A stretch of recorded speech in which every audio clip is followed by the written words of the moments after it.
Welcome to Mayor's Question Time on Thursday, 13th of July. We have had apologies for absence from the Chair, Assemblymember Arnold, and from Assemblymember Echelon. Thank you very much. We welcome to the public gallery guests from the TfL Graduate Scheme, South Bank University, News Associates School of Journalism, and the Richmond Park Summer Politics School. Declarations of interest. Can I ask the Assembly to note the recommendation set out as item 2? Thank you very much. I would ask Assembly members to declare any other disclosable pecuniary interests or other relevant interests where they relate to items on the agenda today. Should it be raised a gift from Tesco's regarding Pride, which I haven't had a chance yet to declare? Right, okay. I will declare the Same thing. Same thing. Yeah. Yes. Yeah. Anybody get anything else from Tesco? Right, thanks very much. We'll note that. Minutes of the Assembly's Question Time meeting held on the 22nd of June 2017. Will you agree they are an accurate record? Thank you very much. Will you please formally receive the Mayor's report covering the period from the 9th of June to the 29th of June 2017? Thank you. Mr Mayor, you please provide an oral update of up to 5 minutes on matters occurring since the publication of this report. Thank you, Deputy Chairman Arnold. It's good to see you back in the chair, although sooner than I expected. Can I just say, I'm a bit hurt. I didn't get a gift from Tesco's in relation to Pride, so I'll express my hurt at not receiving the gift referred to by some members Copley and Boff. Today I'm pleased to announce a record funding deal with councils and housing associations in London to start building an extra 50,000 new affordable homes over the next 4 years. I've agreed this allocation following my first call for bids to the record-breaking £3.15 billion Affordable Homes Fund we secured from the government in November last year. It's a major first step towards my target of 90,000 affordable home starts by 2021 and represents almost treble the 18,000 homes secured in the previous Mayor's final call for bids in 2014. This deal will see an estimated £1.7 billion invested in genuinely affordable homes for rent around social rent levels, shared ownership and London live-in rent, with homes in every one of London's 32 boroughs and the City of London. We still have much more to do to secure the land opportunities we need to build homes and ensure we have the sufficient capacity in the construction industry, but I very much welcome housing associations and councils meeting my ambition as we start to get to grips with the housing crisis. Last week, I launched a call for evidence on my new Good Work standard, which aims to tackle low pay and workplace inequality. I'm determined to use this opportunity to strike up a serious conversation about the future of employment and how we can ensure prosperity is shared by all Londoners. I've also launched Thrive London, a new movement to improve mental health and well-being across the capital. People from all walks of life are affected by poor mental health, and nearly 1 in 2 will suffer a mental health problem at some point in their lifetime. We've joined forces with over 200 experts, voluntary, public and private organisations, clinicians and academics to spearhead a citywide campaign that will support Londoners to lead healthier, happier lives. I'm also delighted to announce we'll be bringing the Night Overground to the East London line later this year. It will provide huge benefits to Londoners and visitors to our city, helping those working hard through the night and all those enjoying everything London has to offer. On the 5th of July, I held a summit at City Hall to discuss how the capital can continue to attract global talent once the UK has left the European Union. I've set up Skills for Londoners to equip Londoners with the skills needed for tomorrow's jobs, but it will remain the case that skilled workers from the EU are vital to the capital's economy. And last, but by no means the least, by way of oral update, at the end of June, I launched the search for the first ever London Borough of Culture, which will see the capital's 32 boroughs bid for more than £1 million of funding. Culture has the power to transform communities and to bring people closer together. Now more than ever, there is a pressing need to celebrate London's unique and diverse culture. Thank you, Mr Mayor. Does any member have any matter arising from the Mayor's update? No. Thank you very much. We will now go straight to questions. First question on the order paper, the Mayor's Transport Strategy. Assembly Member Bacon. Thank you for your question. Transport is a cornerstone of my vision for a fairer, greener, healthier and more prosperous city. Transport doesn't only shape our daily lives and determine how we get around London, it can create new opportunities for Londoners and shape the character of our city. As has been the case for previous mayors, a strategy that covers a period of 25 years includes projects and proposals that are not yet fully funded. A mayoral term is 4 years, a business plan 5 years. The previous mayor's strategy contains tens of billions of pounds worth of unfunded and part-funded projects, including extending the Bakerloo line, building Crossrail 2, extending the DLR to Bark and Riverside, building new river crossings in the east, to name but a few. But that's not all. In the first year in office, he scrapped funded projects like Thames Gateway Bridge. In his final years in office, he then came up with unfunded and rather baffling proposals like an island airport in the Thames estuary, an underground orbital ring road, and a package of 13 unfunded river crossings, in addition to wasting public money on vanity projects like the cable car. In contrast, the first 5 years of my strategy are fully funded. No vanity projects, no baffling proposals. Current funding arrangements are set out in the TfL business plan, which covers the 5-year period to 2021 and 2022, and sets out how TfL is undertaking the largest ever overhaul of its operations since its creation in 2000. Since I became mayor, the day-to-day operating costs of running London's transport have decreased by £153 million, the first such reduction in TfL's history. TfL has reduced the number of staff, earning over £100,000 by nearly a fifth in 1 year. Proposals in my long-term 25-year transport strategy encompass many programmes which will continue to run beyond the 5-year business plan period. For example, tube upgrades are currently funded in the TfL business plan, but will require continued funding in the longer term. My strategy for London is dependent on securing progress on Crossrail 2, for example, which we continue to lobby the government about. It's also important to note that direct responsibility for the operation and improvement of London's transport system is not currently unified under my control. Some proposals will need to be funded through other bodies. For example, network rail upgrades will be part of the Network Rail Investment Programme.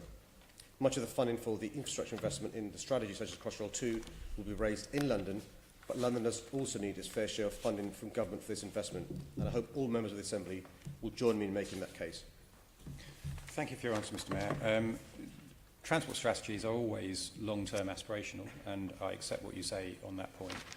The original question was, what percentage of the proposals in your transport strategy are currently fully funded? Do you have a figure for that? Well, for the business plan period, the first 5 years, they're fully funded. Yeah, but as a percentage of the aims and aspirations in this document, do you have a figure for how much of it is fully funded? No, they're all deliverable, and they're all funded for the first 5 years of the business plan, and clearly when I'm in my second term and I publish my next business plan, that period will be fully funded. Yeah, so you don't have a percentage for the aspirations that are in this document. I mean, you have put a figure on it. You said that £3.3 billion a year would need to be spent by TfL and others up to from now until 2041. So you've got rough figures for it. How much of that is currently funded at this stage? Well, the reason why the question is based on a false premise is some of the things we can't predict. For example, will the government fund Crossrail 2? They're currently asking for half from us. We can do that. Mm-hmm. There's the issue of land value capture. We're piloting the Bakerloo line on land value capture. If that's success, that will be able to fund some of that. There's discussion about business rates retention, so you'll appreciate that obviously some of the things are outside our control. Another example is one of the ambitions we have is in relation to congestion, road price charging.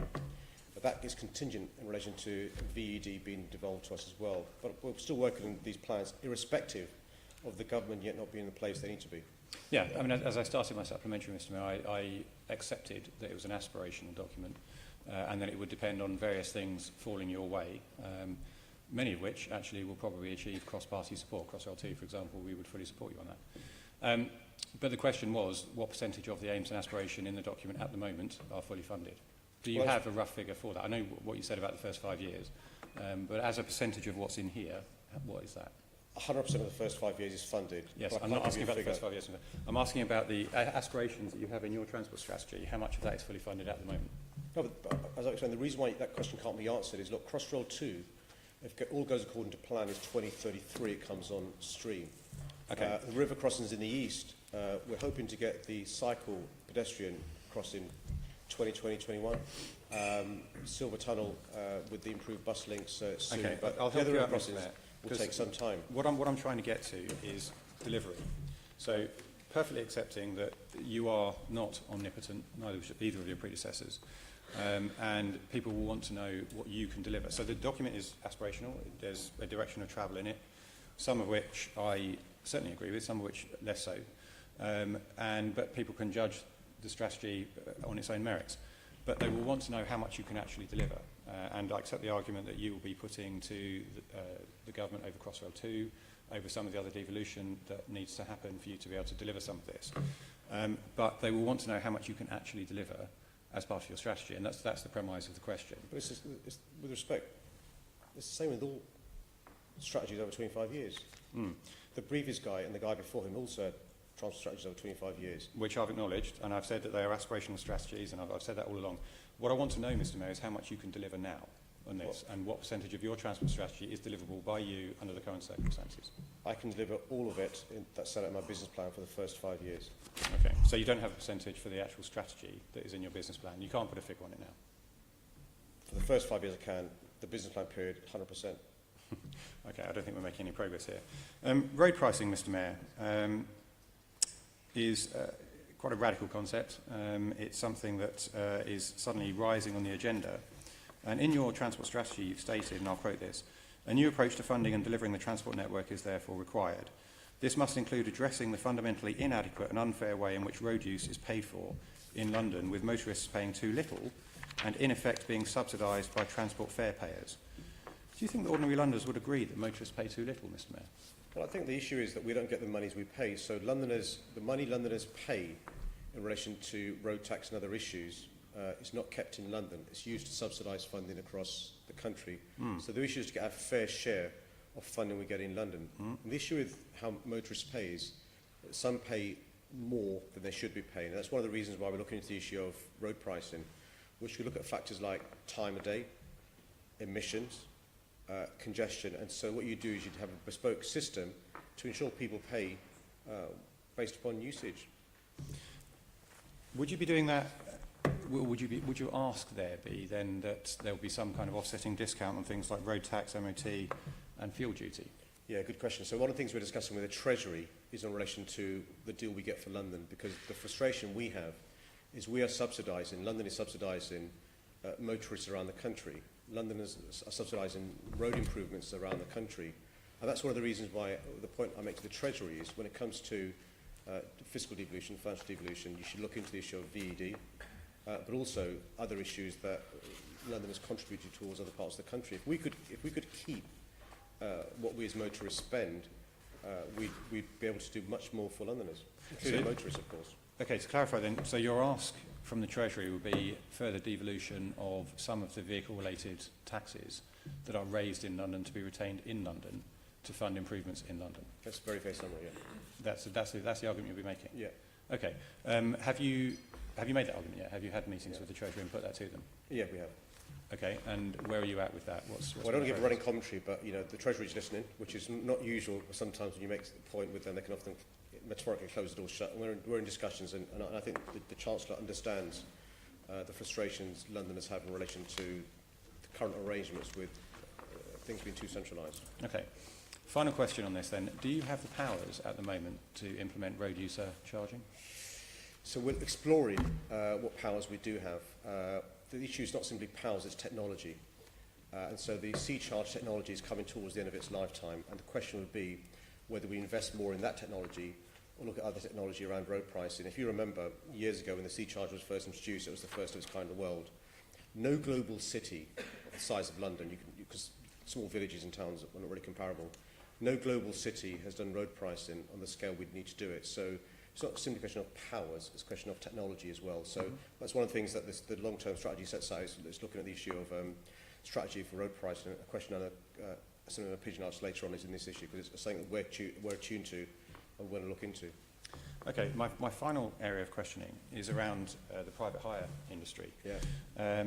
I am aware that it is a long-term aspiration of yours to have the power to set caps on the number of private hire licences that are issued. Are there any other tools and mechanisms at your disposal at the moment that could have an impact on the number of private hire vehicles on the roads? So the other thing we're lobbying for, just for completeness, not simply the ability to cap, but also the issue of cross-border licences. It's possible for somebody to obtain a licence in a part of the country where the conditions are even less strict than London, and then drive all around London, not go back to a place where they've got the licence from. We've got a number of powers, but the basic rule is the licensing authority, TfL, must give a licence to anybody who satisfies the conditions. And so I'm not sure you're suggesting an indirect way of... Well, it occurs to me that there are some powers that you've got which could have an impact. It wouldn't have the same impact as being able to cap the number of licences. So, for example, private hire vehicles are exempted from the congestion charge and the new toxicity charge. Now, some of those vehicles wouldn't fall foul of either anyway, but those are powers that you have at the moment. Have you considered using those? We're reviewing the issue of congestion charge and its impact on PHVs, yeah. Okay, so that's a watch this space. The objective there is to address the issue of poor quality air, not as an indirect way to get a cap on PHVs. Okay, so that's not a measure that you would consider using? It is a measure we're considering using for air quality issues. But not for capping the number of PHV vehicles? No. No, okay. Thank you very much, Mr. Mayor. Assembly Member O'Connell. Yes, thank you very much. Yes, Mr. Mayor, continuing on the subject of road pricing, I know Caroline's got a question later around context of the congestion charge. I'm more interested in kind of where road pricing emerged from in your plan, because this is something that will be of controversy. I have an understanding around it about congestion. I have an understanding around it about air quality. However, the first point really is did you use the phrase or commit to or even mention road charging in your manifesto? There are a number of things in my manifesto. I've not got it to hand, but I can certainly send you a copy of the manifesto and highlight the reference to the issue of congestion in London. So, yeah, okay, there was or wasn't? I've not got the manifesto here. Okay, right. Well, we'll have a good look, but I'm a bit surprised because you probably expected questions around this. Anyway, so I suggest it wasn't, and that Londoners were probably unsighted on it. That's one question. I mean, you often say you're a South Londoner, an Outer Londoner, South West Londoner, all that sort of stuff. You'll be aware of the reliance at the moment on certain areas of London on car usage. Areas in my constituency that have PTAL ratings of 1s and 2s, where there is an absolute need to use a car. So would you not agree that already that the motorist, through car tax, through fuel duty, through MOTs, mine of which failed yesterday, unfortunately, do you not feel that they're already heavily subsidising the tax system and the road system? Which is why we're having the negotiation with the government about making sure we get our fair share. You're absolutely right to remind all of us that actually there are some Londoners for whom the car is essential because of poor quality public transport, particularly those of us who live in the south. One of the reasons why we're keen to do things like look into extending the tram, moving the buses from around Oxford Street to other parts of London, including near hospitals, trying to make sure we extend public transport in those parts that are deprived is to give people the option. But also I recognise that actually we need a more sophisticated way of making sure drivers pay an amount that's proportionate and fair, rather than subsidising road users in other parts of the country. But the point here, Mr. Mayor, is that I take a point that you may wish to consider, or a mayor may wish to consider road pricing, but offsetting that by a much improved public transport system.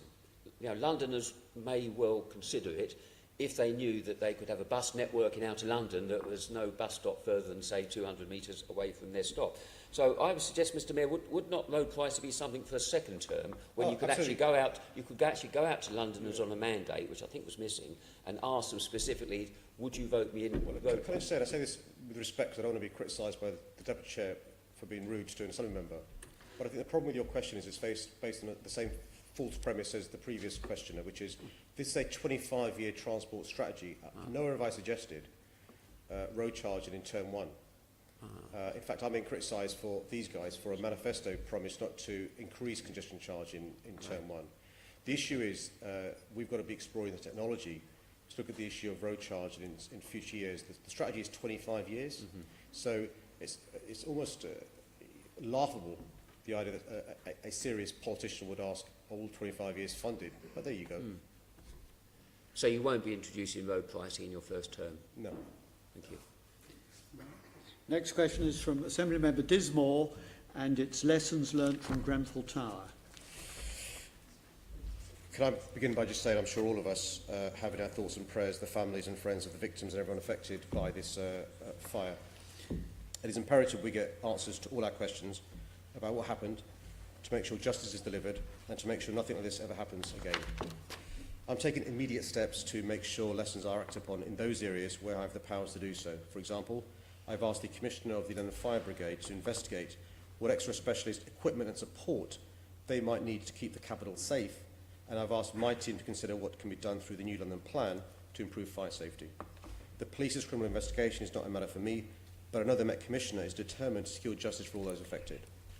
Most of the questions arising from the Grenfell Tower fire, however, have wide-ranging national implications. They ask us as a country to look at our approach to a range of issues such as how we respond to disasters and look after their victims, how we make sure our buildings, and in particular tall buildings, are safe for those who occupy them, how we ensure that public bodies listen to and respect all local residents, how we house some of the least well-off people in our society. These questions need and deserve clear, comprehensive answers that draw on careful, expert investigation of the fire, the factors that may have contributed to it, and the subsequent response. This is why the public inquiry into the Grenfell Tower fire is so vital. I want to make sure that survivors, the families of victims and the local community are involved from an early point in discussions about how it should progress. However, the scope of and process for the inquiry remains unclear. The exercise must be transparent and genuinely independent, and it must involve those affected by the fire. I've called on the Prime Minister to ensure that this is the case. I've also been clear to the Prime Minister that we do not want to have to wait years to start learning the lessons of what happened at Grenfell Tower. This is why I've said to the inquiry they should produce an interim report in the summer to allow swift implementation of any urgent steps that need taken around fire safety.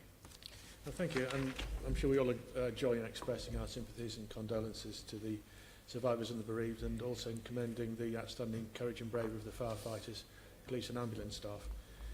For all the lessons to come out, obviously we're going to have to wait the outcome of Sir Martin Mulbeck's judicial inquiry, and you're right to demand the full involvement of the residents with appropriate legal aid backing, and also wait the interim report of Sir Ken Knight. But would you agree that one obvious lesson is the need for far better communication with and coordination of immediate help and support for those affected by the fire who've lost everything? The communication has been awful from day one. I was there again yesterday. Yesterday was week 4. I met residents, voluntary groups, and the bad news is, I'm afraid, the communications hasn't got much better.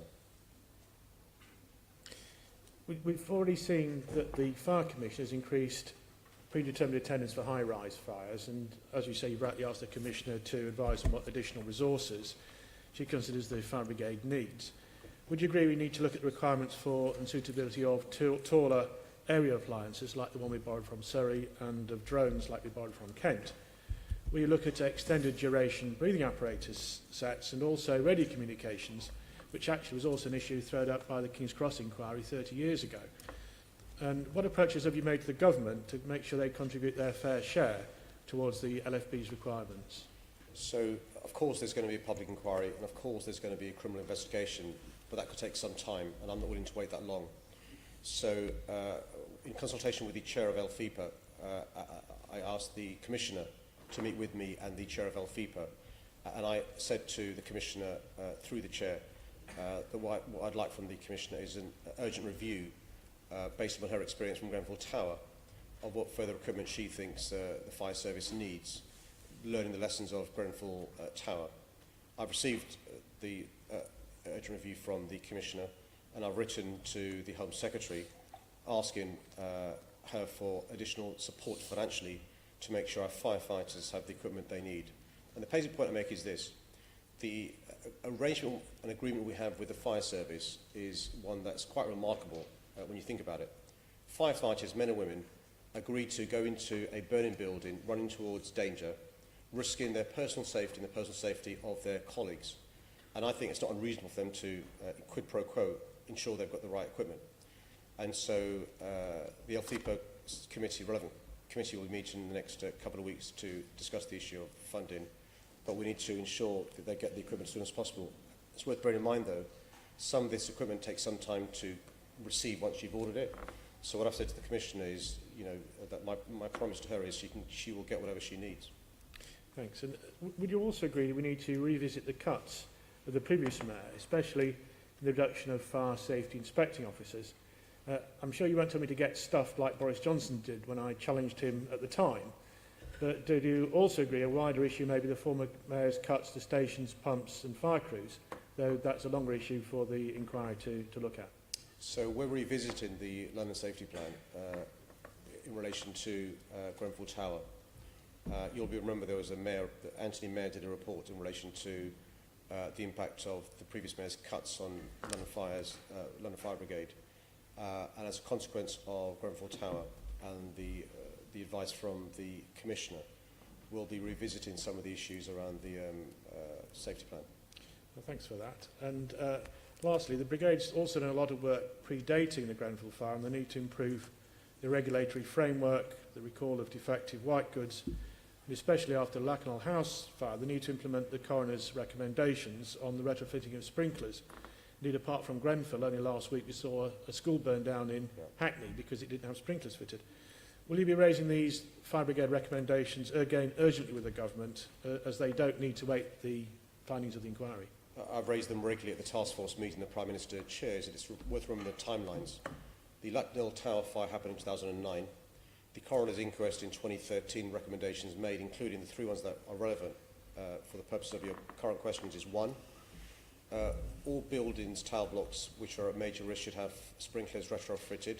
2, the regulations around cladding should be revisited. And 3, the advice given to tenants, residents, should be looked at again, bearing in mind the issue of Claddon and Lakenal fire. That was 2013 recommendations made. 2015, of course, the prosecution, so there's been a considerable time lapse, and that still hasn't happened, which is the point I make about the reason for interim report this summer from the Chair of the Public Inquiry. Clearly the government's not listening to the coroner's report, and we need action there. In relation to the white goods, the Member of Parliament for Hammersmith, Andy Slaughter, has for the last year been trying to persuade the government to take more action in relation to concerns he's raised around safety of tumble dryers and other form of white goods. Again, no action taken, but I think these points that were made around the task force meeting that the Prime Minister chairs, relevant ministers were present, and I'm hoping they take heed of the points you've made, I've made, and residents have made, and experts have made over the last few weeks, months and years. Well, thank you for that. The King's Cross inquiry 30 years ago produced a step change in safety and PPE for firefighters, and let's hope that the outcome of this tragedy is another step change in safety for residents of tower blocks. Agreed. Next question is from Assembly Member Russell, and it relates to ambitious local walking and cycling schemes. Thank you. My new draft transport strategy sets out my vision for transport's role in maintaining London as the greatest city on earth. It sets out ambitious plans to tackle the challenges facing London. Central to this is the Healthy Streets approach, the first time that such an approach has been applied across the whole transport system of a city like London anywhere in the world. Through this, we'll promote active travel, in particular walking and cycling. This will help us to improve health and air quality and reduce reliance on cars. The boroughs, working in partnership with TfL, are critical to delivering this transformational change. A £1 billion Healthy Streets funding has been committed to the delivery of borough schemes over the life of TfL's current business plan. This includes funding for the existing Quiet Ways and Central London Grid programmes, continued funding for the 3 mini Holland boroughs, and started in the next financial year almost £100 million for the new Liverpool Neighbourhood programme. This new programme has been designed specifically to deliver my strategy outcomes. TfL will offer boroughs strategic analysis and data-given key information to identify potential areas for investment. For example, TfL has recently published the strategic cycling analysis. This identifies where we should expand the cycling network. TfL will also make available research and lessons learned from projects already implemented, such as the mini Hollands. TfL can also provide design and traffic modelling expertise to boroughs to help them in developing and delivering schemes. As part of the consultation on the local implementation plan guidance, boroughs are invited to identify what TfL can do to support them. Thank you. I'm currently leading an investigation into outer London junctions on behalf of the Transport Committee, and I recently met with Waltham Forest councillors, officers and campaigners who are involved in delivering the Mini Holland scheme. They told me that early engagement with the public, good communication and very robust political support have been absolutely crucial in delivering these ambitious changes to the local streets and getting it all off the ground. So I'm interested in how you will support local councils to bring residents on board during public consultations on healthy street schemes. Will you make TfL's expertise and specialist public engagement experience available to these councils who are spending TfL money on healthy streets? Yes. Marvellous, thank you very much indeed. Now, going on from that, there are local elections coming up next May, and at election times, debates can become quite binary, a bit tetchy even. What will you and your Walking and Cycling Commissioner, Will Norman, be doing to ensure that there is resilient political backing from councillors and candidates of all parties for the radical changes needed for you to bring about the big increases in walking, cycling and public transport use that your strategy is banking on? That's some 80% using those modes by 2041. Well, I think when you look at the three boroughs that are the mini Holland boroughs, Kingston in the south, Conservative controlled, Enfield, Waltham Forest, they're different sorts of boroughs. And what's been interesting is their experience of the mini Holland schemes. And we're learning lessons all the time from it. It has been difficult, and I think you're right to refer to that in your questioning. Will was with you, I know, in Waltham Forest, and we're keen to work with the councils. But, you know, look, during council elections, there's the rough and tumble of politics, and I appreciate views can be polarised. And what I don't want to do is step into the field and take sides, you know, particularly with accusations that, you know, in Kingston, where the Conservative Council have, you know, worked with residents, but often it's been unpopular, so I wouldn't want to be inadvertently accused of politicking what is an important issue and stuff. So look, we use our expertise where we can, but also I recognise that, you know, some of this stuff has been difficult for councils, and I want to support them. Thank you. You picked Will Norman for his particular skills in selling ideas and bringing about behaviour change. So I'm looking for a big London-wide campaign on this with some good key messages and a highly visible champion. When do you think he's going to get on with this? And isn't this what his job is? I think that's a bit fair. I think you're playing to your election next year, the council elections, rather than being a sensible assembly member. Will is qualified for the job. We advertised openly. He wasn't my mate. He's not a journalist. He's actually a qualified expert in this area. And he's works with boroughs, with TfL, with experts. He's got a conciliatory approach, rather than rushing in headlong without taking people with him.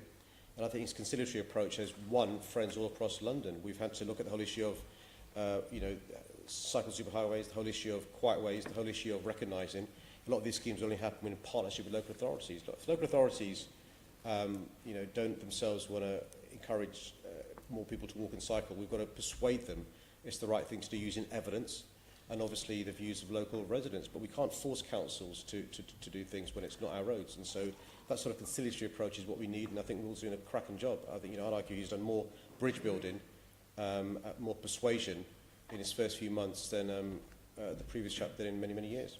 That's certainly, I'm all for bridge building and persuasion and getting everyone on board.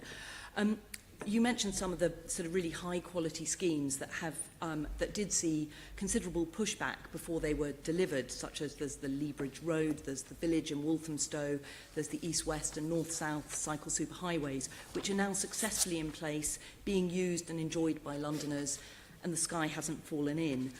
What lessons have you learned from these now successful schemes that were once very controversial? Better consultation. Speak to residents, take them with you, persuade them of the case. Don't steamroll over local residents' views. Some of them, you know, have got genuine concerns that should be addressed.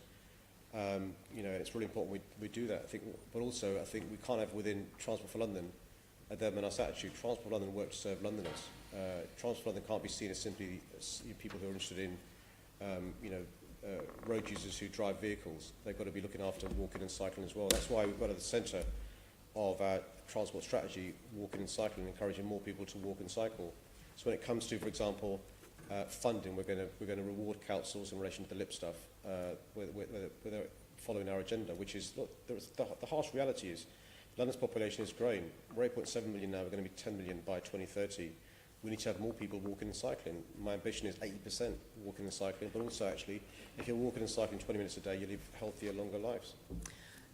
That's great. Really glad to hear that you taking on that emphasis of the importance of dialogue and conversation and consultation. Now, just thinking about the quality of the schemes and making sure that they are really good quality, some joint Transport for London and borough schemes that are coming through the pipeline now are not consistent with the Healthy Streets approach. For instance, there's a new plan for Five Ways Junction in Croydon, which came out this week, and cyclists are being asked to move out of a cycle lane and merge with 3 lanes of fast-flowing traffic. There's a little note on the diagram that says, "Head cyclists to merge with vehicles." There's no protected space for cycling going from north to south. This isn't really a cycling project for people who are aged 8 to 80. You wouldn't want your kind of a 12 or 13-year-old cycling to school to be coping with that.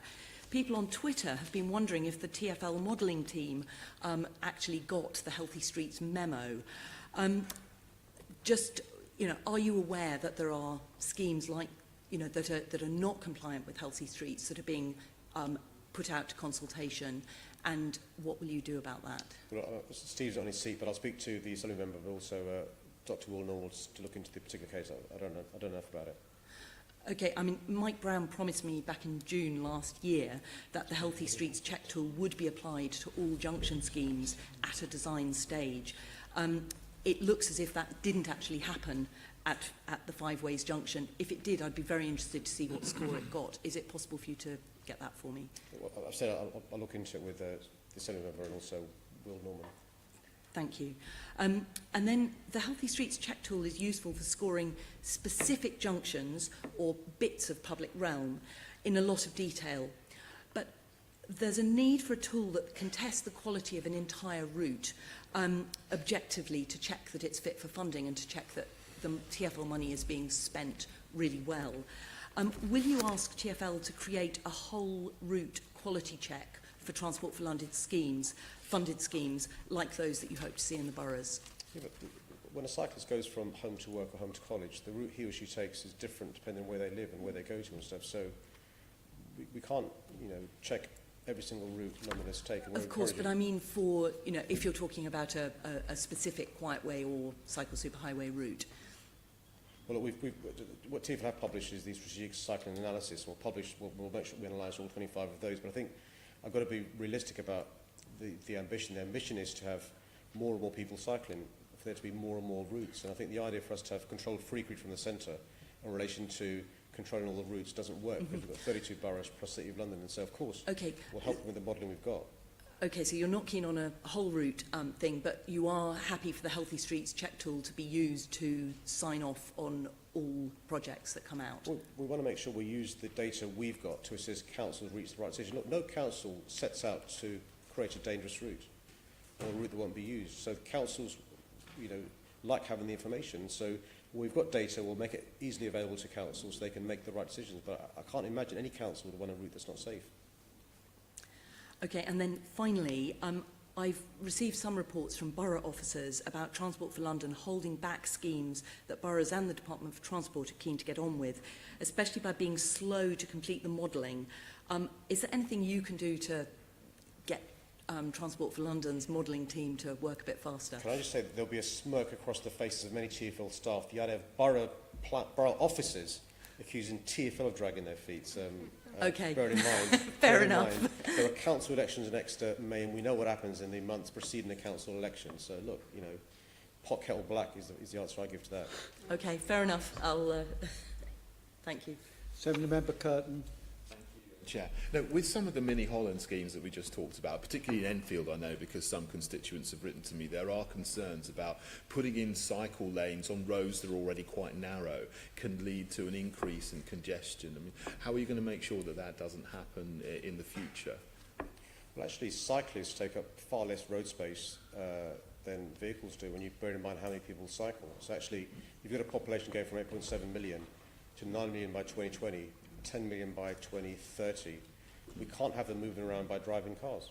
That's true, but I mean, there's also buses and there's also service vehicles that need to use the roads, and we hear that sometimes some of the journey times from those kinds of vehicles have increased. So there are concerns. Do you consider those concerns legitimate? Sure.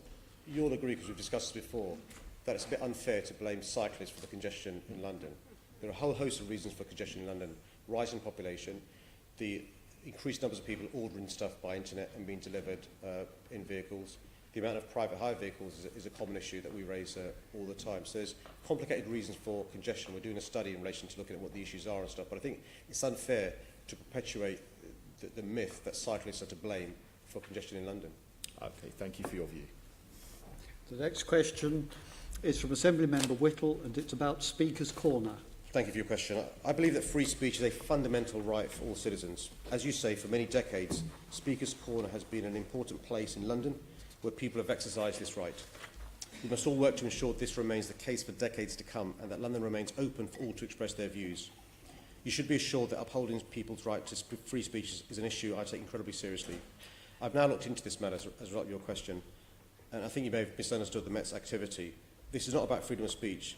The news report relates to a criminal assault earlier this year when in March an individual debating on a two-step ladder was pushed off and assaulted, causing the victim to fall to the ground, sustaining injuries as a result.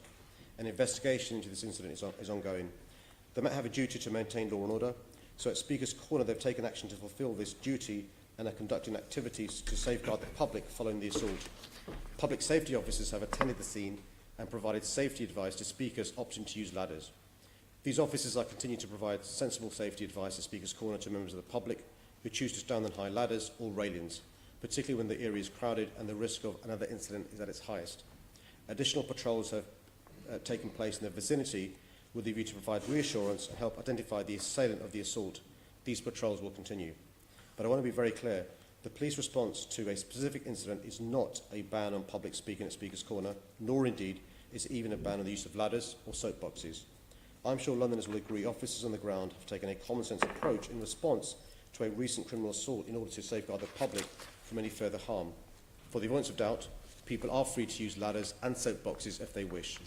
The police appear to be balancing the need to keep people safe and respond to a specific incident, while at the same time enabling all to participate in the open-air debates and speeches for which Speaker's Corner is world famous.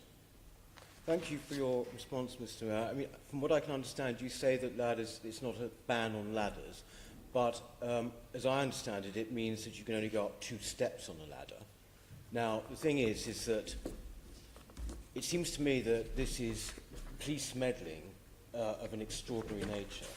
And the thing is that particularly at Speaker's Corner, there was an assault, as you rightly say, but when the police actually came in and told some people to get down, I think there were about 7 people to get down off their various stools and ladders, there was no assault going on. This was like a preemptive thing. So the assault had actually happened some time earlier, about 2 or 3 months earlier.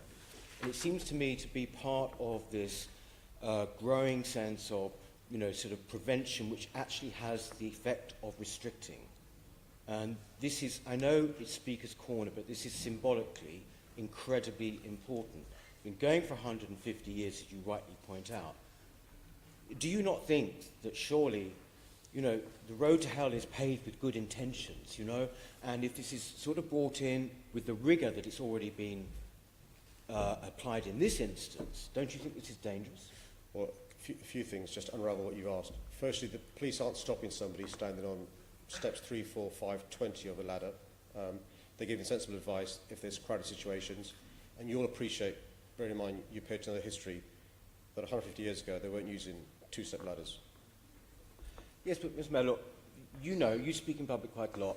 The whole point is that people actually have to be raised, as it were, from an audience. Especially in from my the height. audience. And particularly those of us, and that includes me and you, are height challenged. We need that. But at the same time, surely what this is actually bringing in a situation where there could be, do you not see, more actual public unsafety because people will all be on the flats? Because the police are behaving in a preemptive way, surely. I don't think they are. The police aren't stopping anybody wanting to stand on a soapbox or a ladder. When it's crowded, they're simply giving some advice, which is common sense advice, but it's free to people to take their personal safety in their own hands if they want. Well, in that case, I think someone is not telling the truth somewhere, because in fact, this was actually reported to the Times that basically when this was filmed on this particular instance, the people were told you're not allowed to stand on anything other than your own 2 feet. That came from the police, right? Well, And they also said there was now a ban due to health and safety. Sure. Well, as a result of your question, I looked into this, and that's not the advice I've received. Well, I think that, could you actually clarify further for us in that case? Because look, Sure. a recent poll showed that 42% of Londoners now feel that they can't speak as freely as they once thought they could. This is a large number, and so therefore this sort of thing is terribly important. Sure. Deputy Chairman, with your permission, I'm happy to look into this and write to the Assembly member, dealing specifically with the points he's raised at this MQTs. Thank you very much. Next question is from Assembly Member Boff on transparency. Can I thank you for giving me the chance to be transparent with the Assembly about how transparent my administration is. Not only is my administration transparent, but I'm determined to go further than any previous administration. Under the last administration, FOI requests took longer to respond to despite there being fewer requests made. Finances for projects like the Garden Bridge and London Stadium were not transparent and were left in a mess. And some reports, such as an independent report on air quality, were hidden. I said in my manifesto I'd be an open and transparent mayor. And to cite just a few examples of the work we're doing, we've published the GLA Group's first ever gender pay audits, both enhancing the transparency of City Hall and setting an example for others, never done before. I've approved a revised GLA Group corporate governance framework with enhanced transparency provisions. The governance team here at City Hall will monitor progress, never done before. The newly formed Corporate Investment and Homes for Londoners boards are publishing minutes of their meetings, never done before.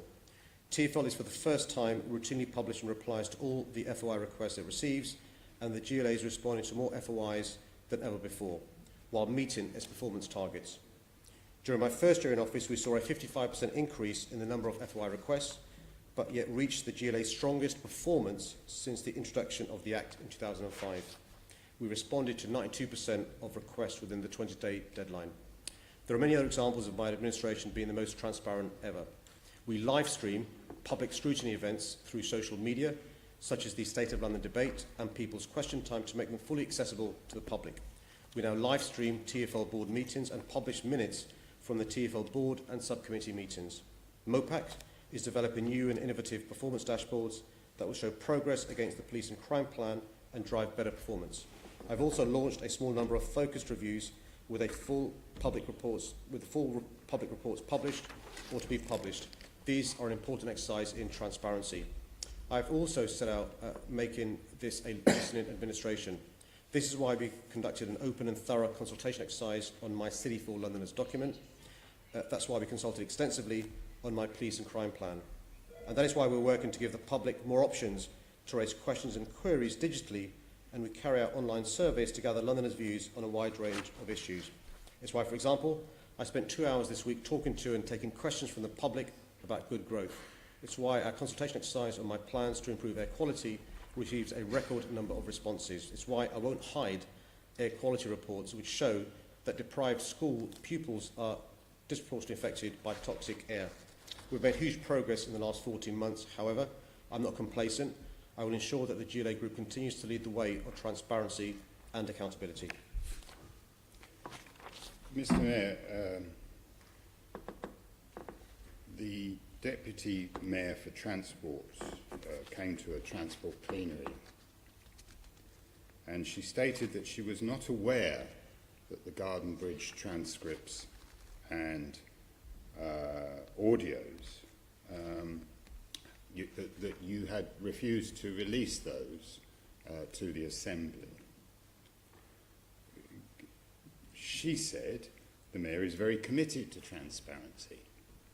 So in light of that, would you reverse what you said to me at the last Mayor's question time and release the full transcripts and audio from the review of the Garden Bridge? I will rely upon the advice of the FOI officers who look at the relevant legislation and the relevant guidance. And it's for them to decide. I don't decide these things. They decide on requests made under FOI. Would you supply to me, Mr. Mayor, the advice that you have received from the FOI officers regarding the transcripts and the audio, releasing the transcripts and the audio of the Garden Bridge review? I'd suggest you write to City Hall making your requests under the FOI, and I'm sure the officers will use the legislation and guidance. That's not what I'm asking for, Mr. Mayor. I'm asking for you to submit to me the advice that you have received that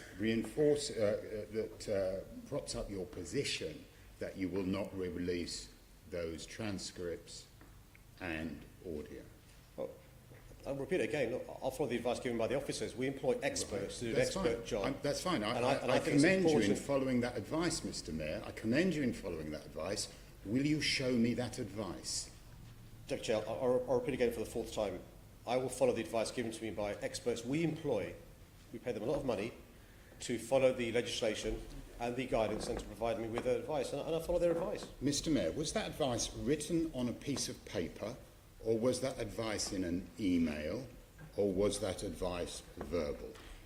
Deputy Chair, he can answer questions 7 times in 9 different ways. My answer is the same, which is I follow the advice of my experts. And my experts, by the way, are officers who are impartial.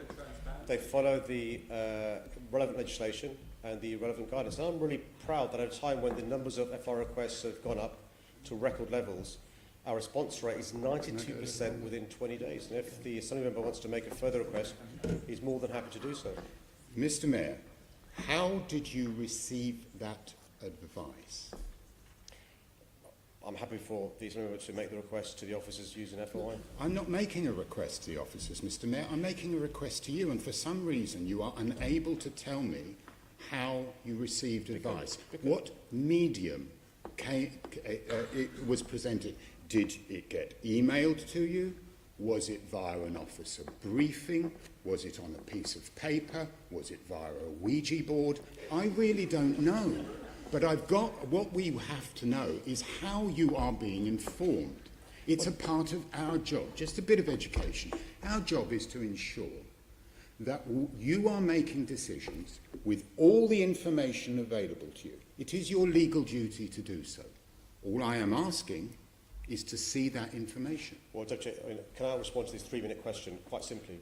I think it's the height of chutzpah when an Assembly member who's been a member since 2008 is saying his job is to scrutinise the Mayor, when the last Mayor, over a course of 8 years, spent more than £30 million of taxpayers' money on a garden bridge without the guarantees to make sure the construction will be paid for, without the guarantees to make sure it will be maintained, and possibly leaving Londoners with a blank cheque of constructing the bridge or maintaining the bridge. It's quite clear from the report from Dame Margaret Hodge that corners were cut, and for an Assembly member who was a member for the last 8 years, while that person was the Mayor, to have the audacity to lecture me about his job being scrutinised, the Mayor beggars belief. And frankly, the situation is this. Assembly members far sharper than this one have tried to get around FOI legislation. And I abide by the advice I'm given by officers who are skilled in FOI, who follow the legislation, who follow the guidance, and I'll follow their advice. Mr. Mayor, I've been in politics a long time. I thrive on personal abuse. So please tell me, I'm going to ask the question one more time, bearing in mind the subject matter of this section is transparency. Just remind ourselves that what the question is about. Mr. Mayor, will you release to me the advice that you have received that means that you will not receive the transcripts and the audio from the Garden Bridge review? I'm really happy for the Assembly member to make the request using FOI legislation to the officers, and I hope the officers will follow the relevant legislation and the relevant guidance and respond in speedy time. 92% response within 20 days is quite remarkable. Bearing in mind the responses, the numbers of requests has gone up. We're not getting answers to questions. This is question time. Can we have an answer to the question? That's all we want, Mr. Chairman. Mr. Mayor, sorry, I beg your pardon. If you're asking for some kind of it does seem to me, Mr. Mayor, and I'm desperately trying to be objective on this, but you are the only one who knows how you receive this information. So I'm at a loss to know why you're suggesting that somebody should be asked how you received a piece of information. It's quite simple, Deputy Chairman Harbour.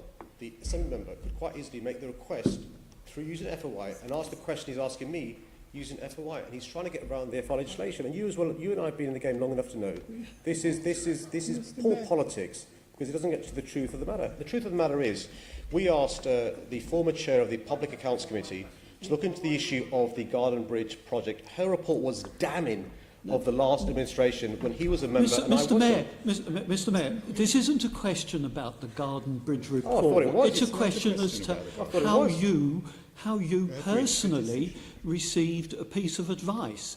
And I guess I'm not alone in wondering how it is that a third party knows how you received a piece of advice that only you received. What I'm not going to do, Deputy Chairman, as much as you'd like me to do so, and that side of the room would like me to do so, is to circumvent FOI legislation. I know you're embarrassed. Look, I know why you're embarrassed. Boris Johnson spent a lot of taxpayers' money on this vanity project. It's really embarrassing for you. Some of you were here while he did it, and I'm really sorry for your embarrassment. I'm not willing to allow taxpayers' money to be wasted on this. I don't think we're going to get an answer on that point. Would you go on to something else? Absolutely. With regard to your Because the deputy chairman was talking. with your regard to your request for me to submit an FOI, that's fine. I'm happy to submit an FOI to ask for how you've received reports about FOI. I kind of thought, you're here, you're in the room. I may as well ask. But obviously you don't want to answer, so let's move on to another question. How was the decision made to pay Margaret Hodge £9,500? I think you've made that request using FOI, and that will be answered in due course. No, I have not made that request, Mr. Mayor. I'm asking you, how was the decision made to pay your friend, Margaret Hodge, £9,500? I've not got the details here, and I'm sure we can write to you about that. You will write to me? I'll make sure that the officers are happy with following the legislation and the guidance they've got. But of course, once they're happy, of course I'll write to you. Once the officers are happy. Who's running this ship, Mr. Mayor? Well, you'll be aware that one of the things that we have to do when there's a good administration is follow the rules. The previous guy didn't. I intend to follow the rules. But that includes following the rules that the experts advised me in relation to FOI legislation and FOI guidance. Now, I'm really sorry that the previous mayor you supported didn't follow rules. I intend to follow the rules, and that's what the taxpayers are going to do. If you talk to the previous mayor and say Andrew Boff supported him, it might be news to him. Will you... did you decide to pay your friend Margaret Hodge £9,500? It was a decision taken by a number of people, I'm sure, but once again, I can look into the details, and look at them to hand, and subject to advice I receive from the officers who follow the legislation and the guidance, I'm happy to respond. There is a mayoral direction 2108, MD 2108, that says that you authorised the payment to Margaret Hodge. Why did you authorise it now, and now you have no memory, and now you have no memory of it? I'm happy to respond to you once I've got the facts in front of me after following the advice from the officers who will look at the guidance and the legislation. Okay, so it wasn't your idea, was it, to pay Margaret Hodge £9,500? I'm happy to look into it, and once I've got the advice from the officers, Was I'll it your decision, Mr. Mayor? I've not got the facts here, but I'll look into You it. don't know whether or not it was your decision?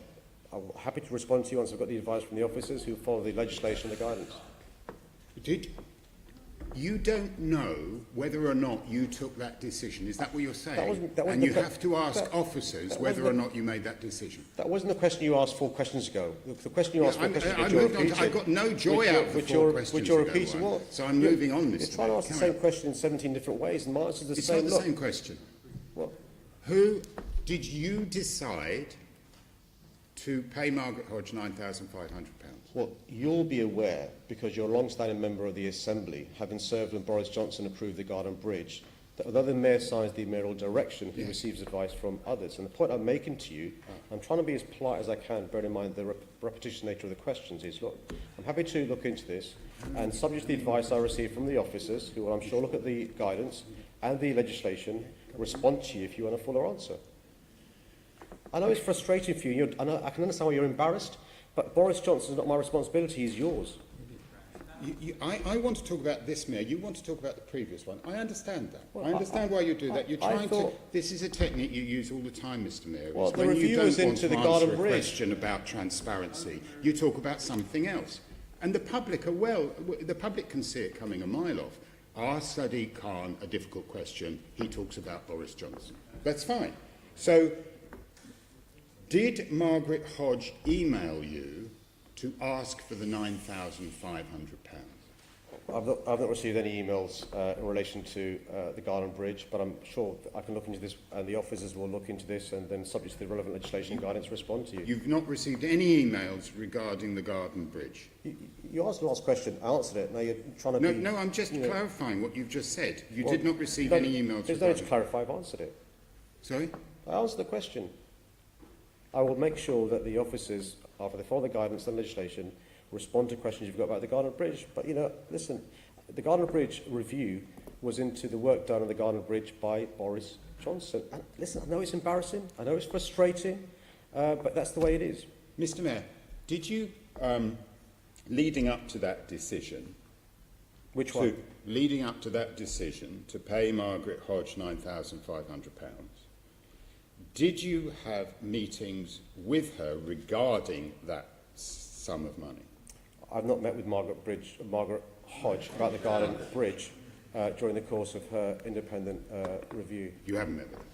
That's great. That, Mr Mayor, is known as an answer. Will you undertake to write to me and reveal all correspondence between yourself, your office, and Margaret Hodge regarding the Garden Bridge from September last year?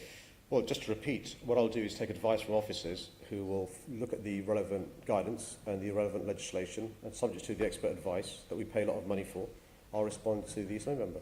Thank you very much, Mr Mayor, and I'm sure Londoners will very much appreciate that lesson in transparency. Well, it's really important that we're as transparent as we can be, Deputy Chairman Arbour, and you'll appreciate that we are the most transparent administration there has been. It's not my fault that the quality of questions at MQTs is so poor.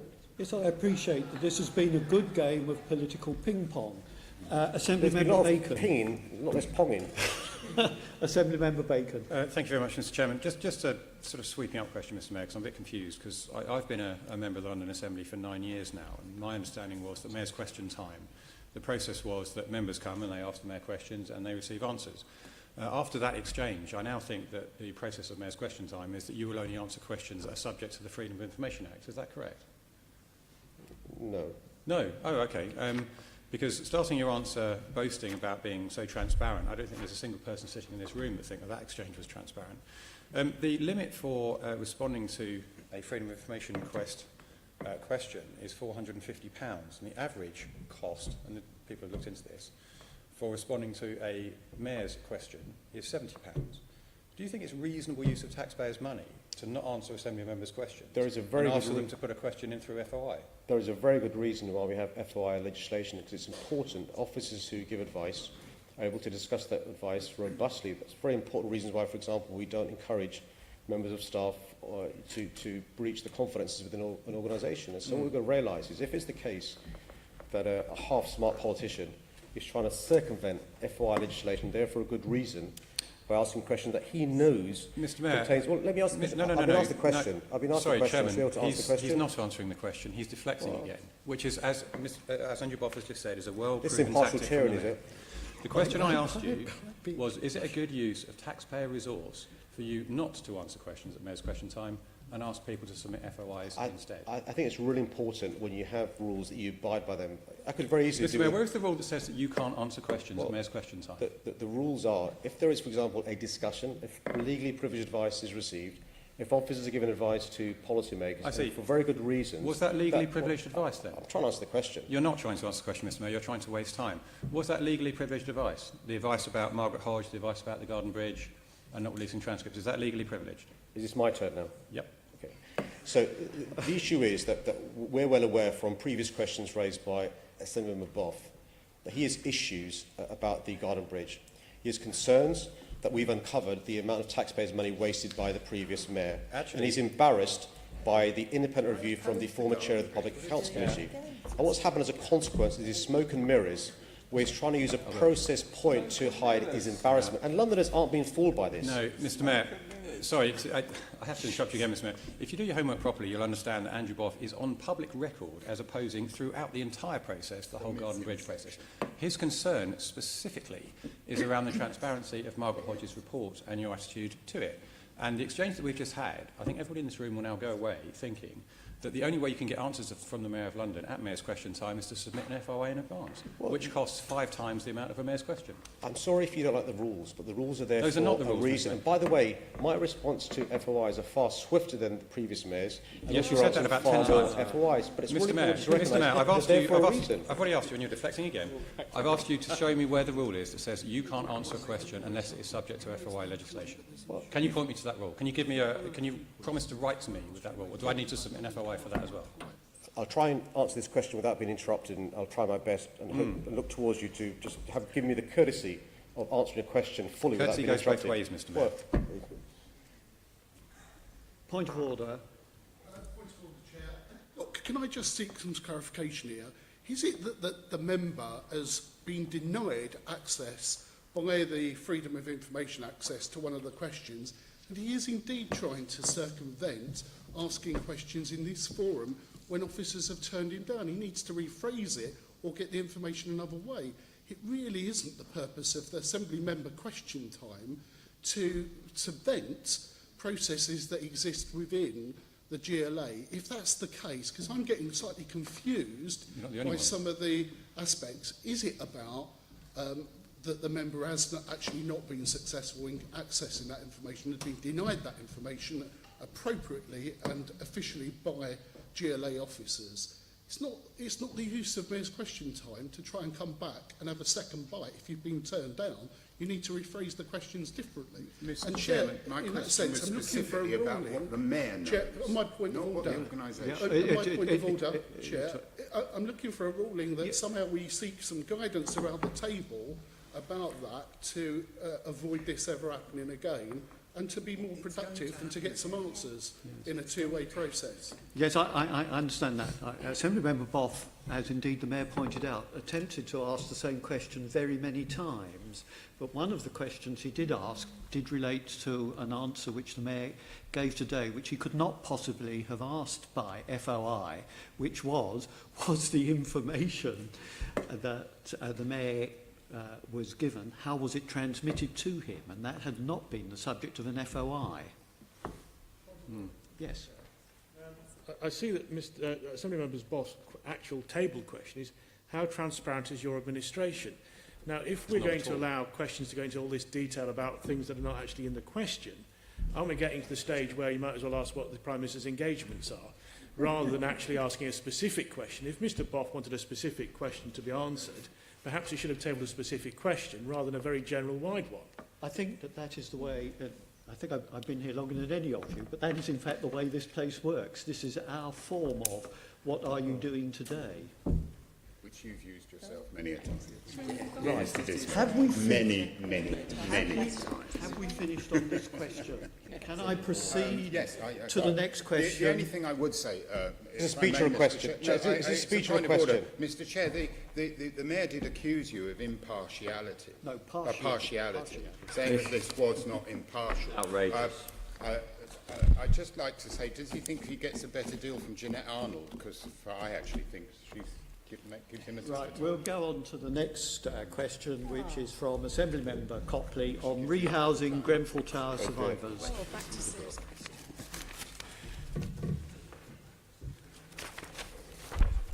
Thank you. There will be many impacts on the local community of the Grenfell Tower fire. We owe it to everyone affected by such a profound tragedy to make sure they and their families are properly looked after. As you rightly suggest, a key priority must be to ensure survivors of the disaster are permanently rehoused in a home of their choice. And this home must be in the local area if that's what people want. I'm afraid the powers of the Mayor and the GLA are limited. In the days after the fire, I wrote to the Prime Minister calling on her to confirm that all residents affected by the Grenfell Tower fire will be rehoused in the area unless they choose not to do so. At the first meeting of the Prime Minister's task force, I further stressed just how crucial it was for rehousing efforts to be speeded up and to ensure all residents who lost their homes are found somewhere else to live locally.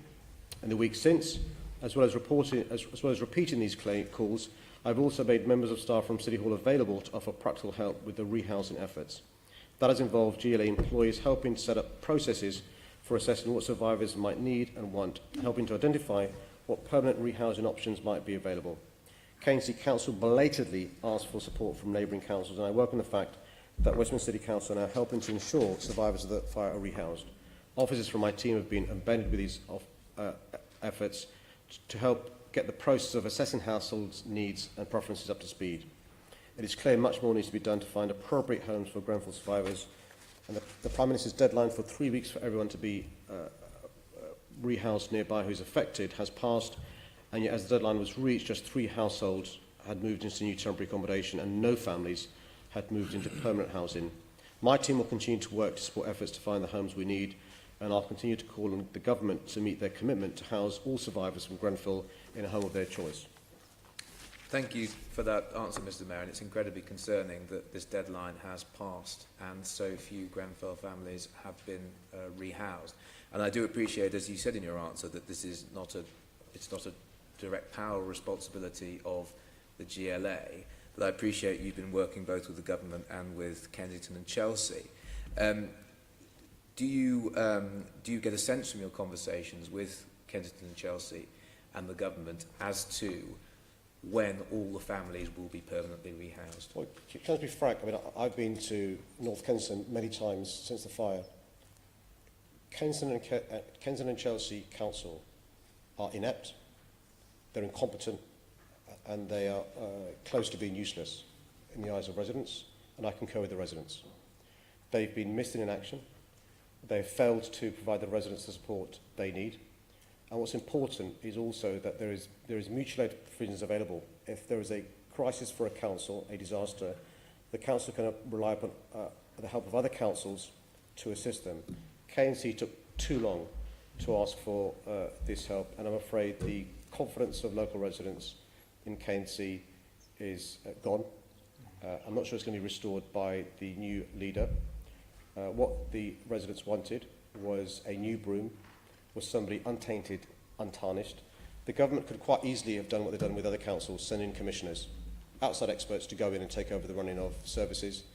They chose not to do so. Instead, a backroom deal was hatched up between the new leadership and the government, where the new leadership carries on, and there is some sort of outside consultants used. Not good enough. Can I just move on slightly, because obviously the immediate priority has to be the permanent rehousing of the families affected. But in the longer term, there is also going to be a need to ensure that the homes that were destroyed are replaced, and replaced within the local area. Do you believe that anything less than the replacement of all 129 homes, both the socially rented homes and homes belonging to leaseholders, on a like-for-like basis in North Kensington would be unacceptable? It would be, but can I say this? The residents many residents I've spoken to don't want something else built where Grenfell Tower currently is. There was some talk about more garden or other things. So I think we've got to be sensitive to the wishes of the residents. But we need to make sure there are at least 129 new homes built. But it's worth reminding ourselves that the 68 homes that Barclays have fast-tracked and brought forward, they're affordable homes previously agreed via planning. These aren't new affordable homes. And so they as well need to be backfilled, because those 68 homes that were meant for others are now being used rightly for some families that have been previously in Grenfell Tower. So you're right, it would be unacceptable for those 109 homes not to be replaced, but additionally we need to backfill the 68 and others that will be used rightly to house those families. Thank you, Mr. Mayor. The next question is from Assemblymember Pidgeon, and it relates to congestion in London. Thank you for your question. My draft transport strategy very clearly sets out my vision for how we should address the challenges London face, and reveals bold plans to reduce reliance on the car by increasing levels of walking and cycling and improving public transport. I've set a target to increase the proportion of people walking, cycling and taking public transport to 80% of journeys by 2041 compared to 64% now, meaning an average of 3 million fewer car journeys in London each day. I recognise the role that road user charging may have to play in achieving this in the long term. It could also contribute to the other objectives set out in the draft strategy. We also consider a raft of other measures, for example, seeking new powers to cap the number of private hire vehicles in London and tackle cross-border hiring and powers to help TfL to manage roadworks on major roads. I was elected on a manifesto commitment to maintain the congestion charge at the current level.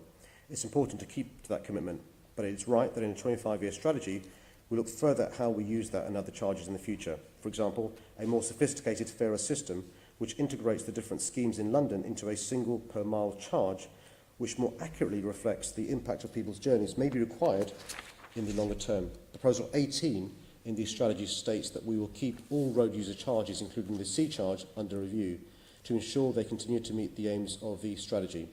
I was clear in my taxi and private hire action plan that will investigate the role of PHVs in contributing to congestion in central London, and we may need to look at the hours of operation of the existing congestion charge when the busiest time for PHVs in the charging zone is now outside charging hours. Proposal 19 says we will give consideration to developing the next generation of road user charging. As the congestion charge technology comes up for renewal, we will look at how new technology might allow for a more sophisticated scheme. This could more closely reflect road usage and impacts by including other factors like distance, time and emissions, and ultimately create a fairer system of paying for road use in London. Proposals 20 and 21 state we will support boroughs wishing to bring forward workplace parking levies and or road charging schemes as part of their own reduction strategies where they are consistent with the policies and proposals of the strategy. And this includes compliance with my target of reducing traffic levels by 10 to 15% by 2041. I've asked TfL to commission an independent study into understanding and managing congestion, which will help inform the development of my final transport strategy. Okay, thank you for that. I mean, there's much in your draft transport strategy which I welcome, but I thought the one area, the narrative was great, but I wasn't really convinced of the actions, is around tackling congestion, because it is getting worse. It's got worse even in the last year.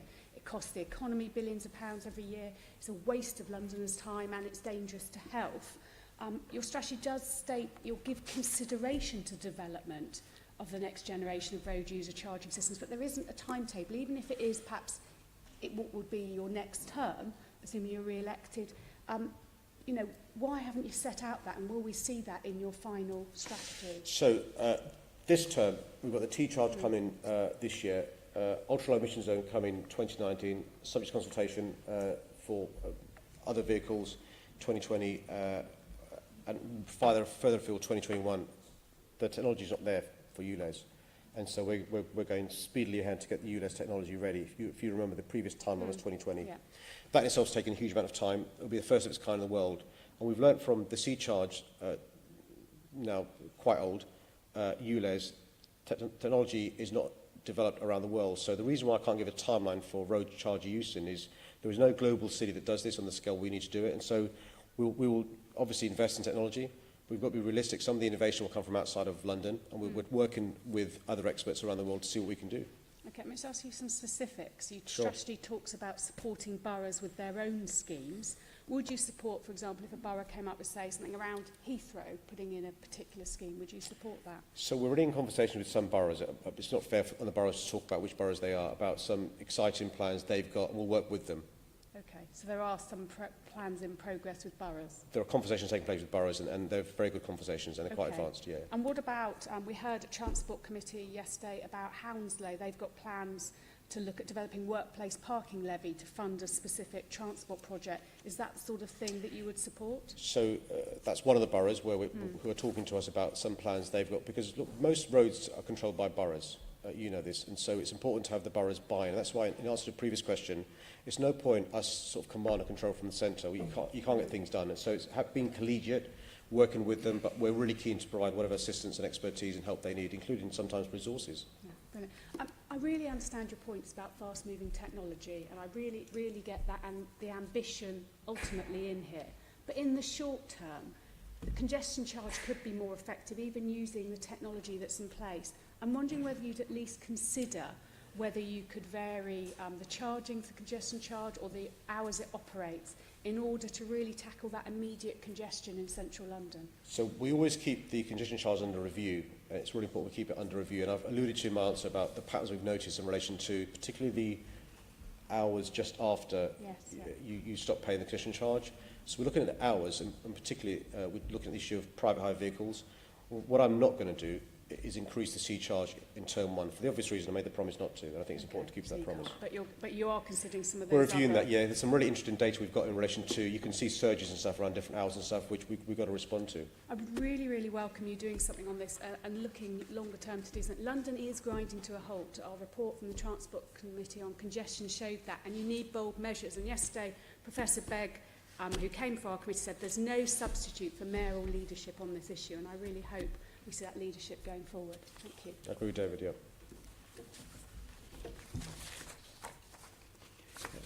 Okay, thank you. And the next question is from Assembly Member Hall, and it's the Harris Review. Thank you, Deputy Chairman. The Harris Review made 127 recommendations in total. A number of recommendations are aimed at agencies within my direct jurisdiction, although many are not. However, I am pleased to say that all those agencies with recommendations aimed at them have engaged with MOPAC. Over a third of the recommendations have already been implemented, with the vast majority well in train. This includes a multi-agency approach in March this year aimed to test every phase of the emergency services effectiveness with a river-based terrorist attack. Some of the recommendations completed include improving communications with Londoners during and after an attack, input into the London resilience structures, improved and updated advice to owners of crowded places, the implementation of Project Servitor, where specially trained armed officers undertake engagement and prevention work, and better security in the River Thames. Since the publication of Lord Harris's review, London's response to a major terrorist incident has been tested in real life with cowardly attacks against innocent Londoners and visitors. The response to these attacks by our emergency services was extremely impressive and demonstrates what Lord Harris meant by his overall assessment that our preparedness is greatly improved even compared to 5 years ago. Of course, we need to reflect on the lessons learned from the recent attacks. It is important that we give our emergency services time to review their response before we consider what changes need to be made. But crucially, being prepared also relies on the overall resources that our police have to deal with these issues. Policing has to be treated as a system, and you have to fund and support and fund the whole system. Analysis of the Westminster attack in March of this year by the Met shows that 70% of the officers involved in the response were deployed outside of Westminster, abstracting from resources which should be available for other local priorities. In the first 48 hours, the response cost £1.5 million and involved over 5,200 officers and staff. But less than half of this spend was national and international capital cities grant-funded activity, and just 1/5 was actively funded by the Counter-terrorism Corps grant. In short, we need more resources. Thank you for that, Mayor. You did, on a press release directly after this was released, say that you would publish a formal response in due course. I've been told that it's 258 days since the review, and there has been no response published. So is that a question there? Well, yes. Has a report been... Do you think that that's acceptable? Sorry, I didn't hear the question. Do you... try and listen. Do you think it's acceptable that it is so long since the report has been done and you haven't published any response? Yes. Do you? Yes. Well, lots of us don't. Your deputy mayor said that your response wasn't coming out until next October, which means it will be a year since. Do you not think that with 147 or 27 recommendations, the public would like to know what you have and haven't done? Right. So the reason why it's not sensible to publish a report at this stage is because things are moving very fast. There are a number of reviews that are currently taking place in government. I'll give you some examples. So David Anderson has been asked by the Prime Minister to undertake a review into the 3 separate terrorist attacks in Manchester, Westminster and London Bridge, and now a 4th in relation to Finsbury Park. The Met Police and Counter-terrorism team are separately undertaken reviews in relation to work they did and what lessons are to be learned. Some work is backward-looking, but obviously a lot of the work is forward-looking to make sure we're safe. Separately, there's work being taken by those responsible for the river, like the DFT, like Port of London Authority, like the RNLI. There's also further work being taking place in relation to London councils working with the police in relation to vehicle impact restriction models to ensure that vehicles can't go into crowded places. You'll have seen some of the barriers being put at some of the busiest bridges in London. You'll also be aware that we're doing work with planning to make sure that those public realm places, whether it's in Westminster, whether it's in Whitehall, have the very safety they need. Now, it'd be quite easy to publish a report 3 months ago, but it's out of date. What's more important is being sensible, being savvy, working with the experts in relation to making sure we're taking the steps to make London as safe as we possibly can. I'll tell you what hinders us, though, is lack of resources. And if the Assembly member is actually genuinely keen, rather than posturing for the gallery or her Twitter account, to keep London safe, then she should be working with me to get more resources for London. Yes, and I think to work with you, Mayor, it would be helpful if we knew what had been done and what hadn't. Let me refer you to recommendation 7, which is to appoint a counter-terrorism advisor. Where are you on that?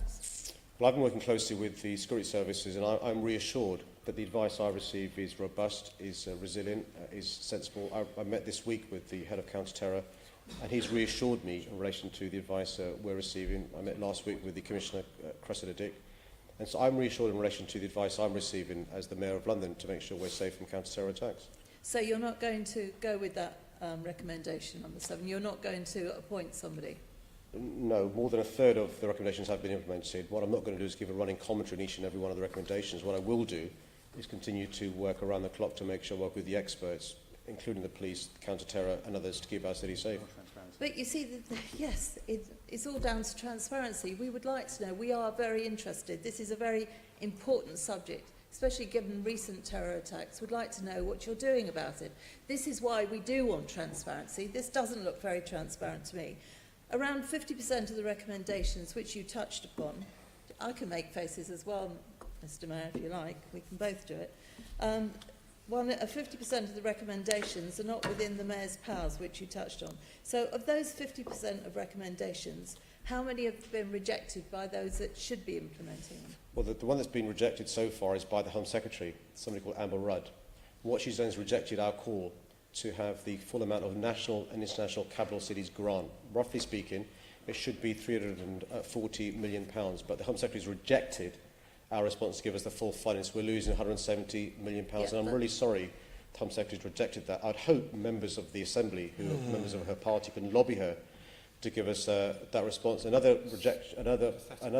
proposal that has been rejected is proper resourcing of our policing in London. But any help she can give to ensure we get that will be much received. Yes, but you don't mention that some have been accepted, and I see that you now attend COBRA meetings, which was one of the recommendations. So you can nitpick and tell us what you don't like that has been rejected. Well, but we actually can't point you towards what the good that has been done, because you've not being transparent again and printing actually what has been done about this very important review. So can you bring your response to this review forward so that we can actually see what has been done, so that we can praise you for what you've done, actually measure the successes of it, as opposed to wait till October? You could say that other things are constantly coming up in the meantime, but that's the case, that's life, and it will do.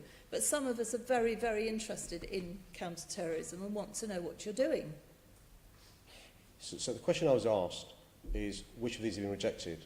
And I answered the question, giving an example of one of the things that were rejected. And now being criticised for giving an example. No, I said how many? And what are they doing? But there isn't just one or two.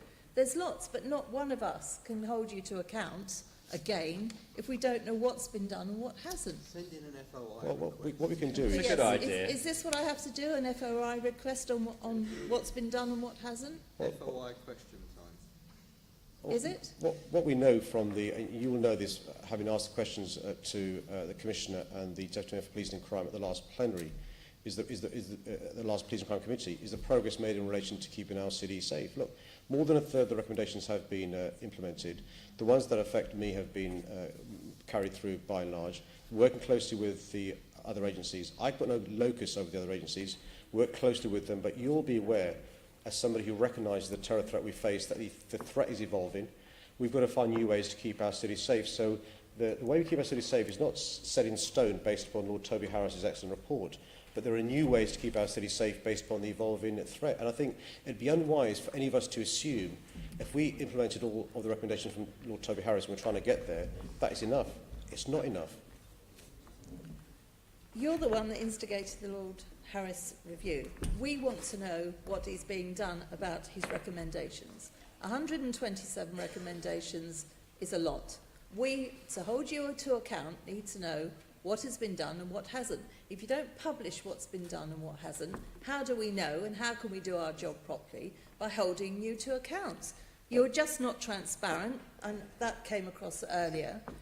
It would be helpful for all members here to know what you have done and what you haven't done. So if you've done a lot, we can say, well done, Mr. Mayor.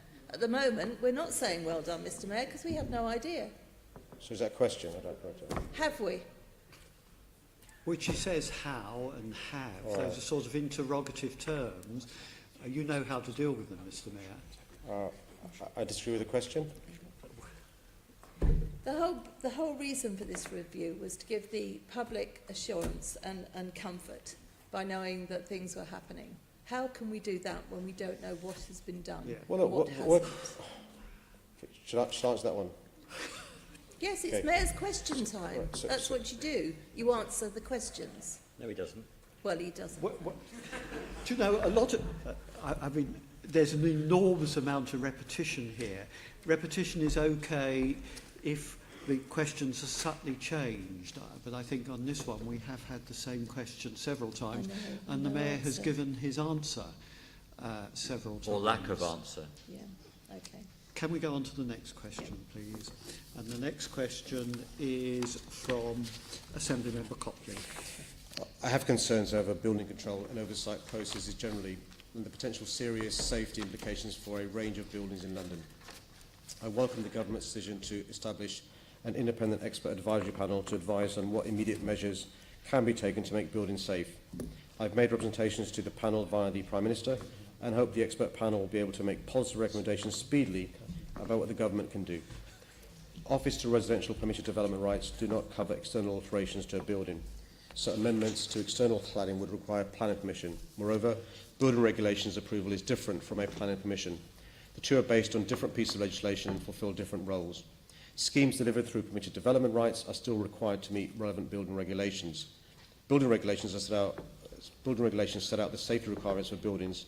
I currently have no responsibility for building regulations, and there is no building control body within the Greater London Authority. This is the responsibility for each local authority.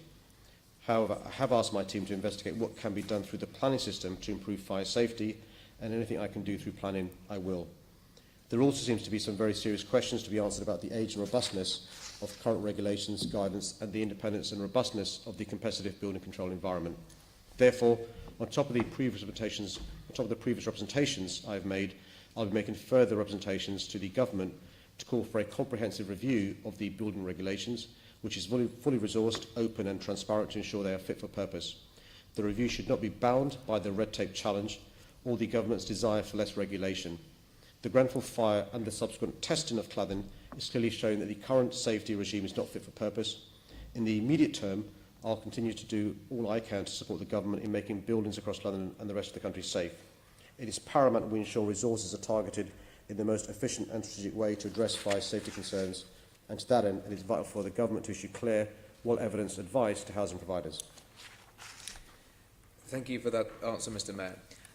According to the London Development Database, over 1,000 residential units are completed every single year as a result of permitted development rights.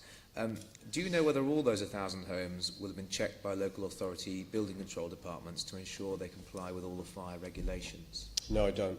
And one of the problems with the building regulations regime is, of course, if the regulations themselves are not fit for purpose, even if they were inspected, that doesn't guarantee they'd be safe. And that's one of the reasons why, although that's not the premises of City Hall, that's local authorities, we're looking at what we can do in planning to address that. But as you've alluded to in your question, PD is very different in relation to the loops you've got to go through. And this so-called, deregulation, less red tape does lead to the sort of problems that you're alluding to.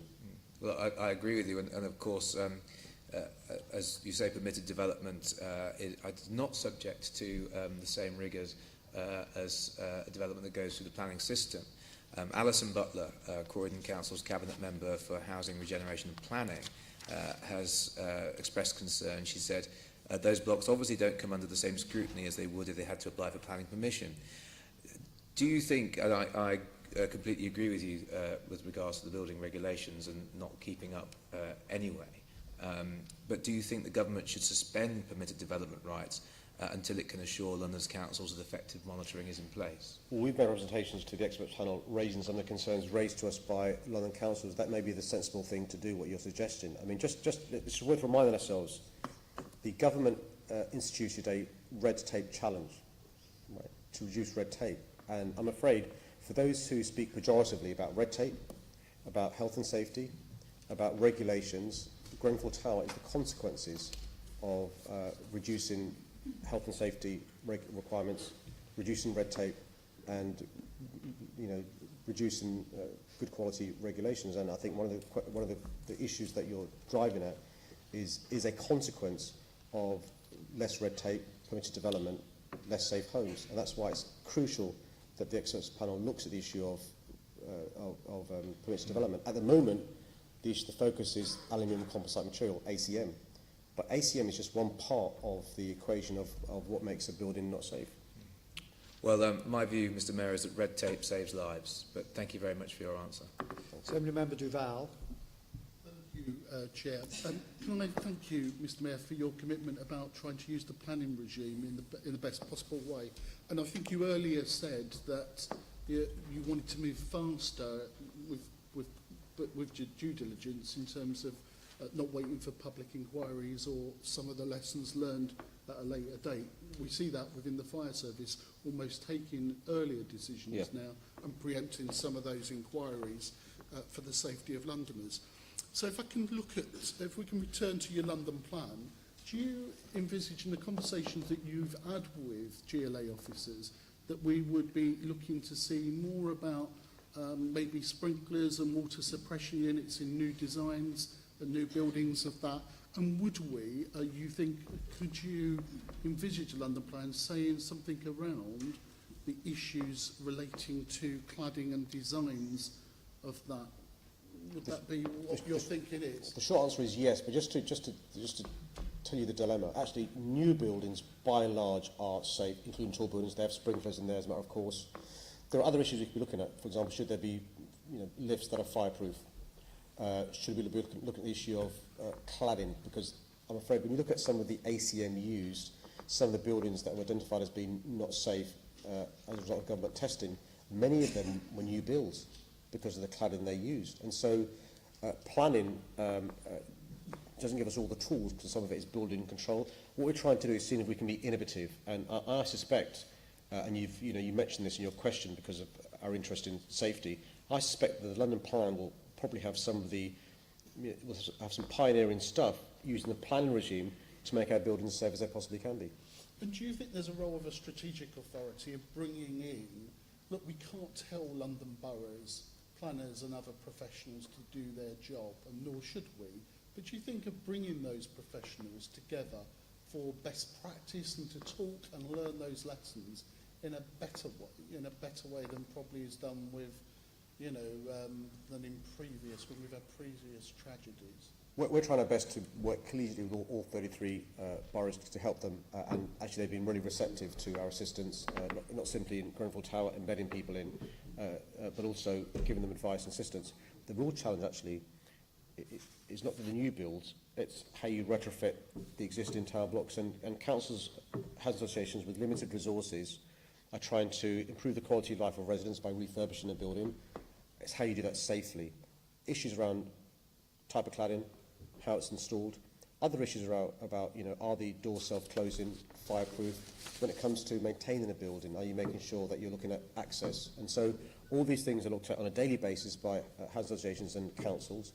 And the concern is we can do what we can in relation to planning London Plan. That's new build, not the existing stock. Okay. All right, thank you. Can I welcome pupils from the Woodbridge High School from Redbridge who've come to see democracy in action, hopefully.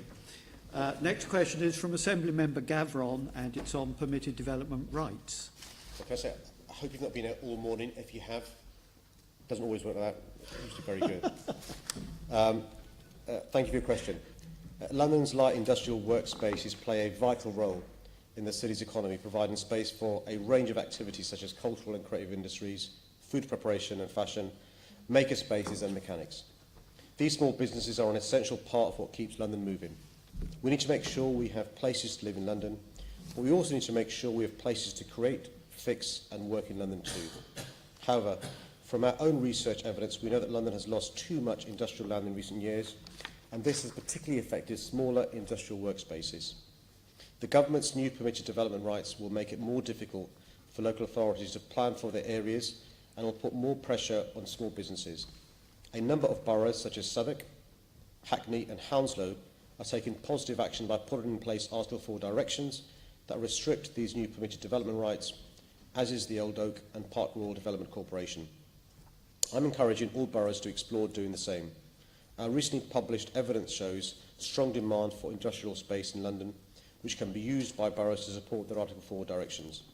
In my New London plan, I'm also considering how we can meet the needs of smaller industrial businesses.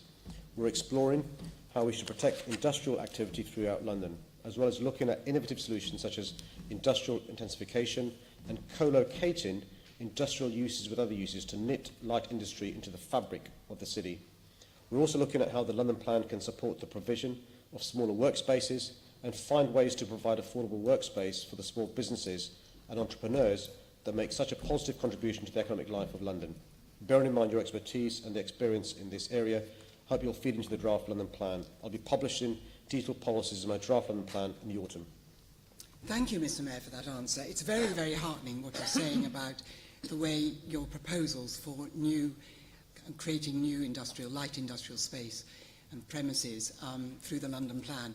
But this rule change, which comes into effect in October, is now looking at changing light industrial premises into those into the substandard homes that we've seen with offices to residential.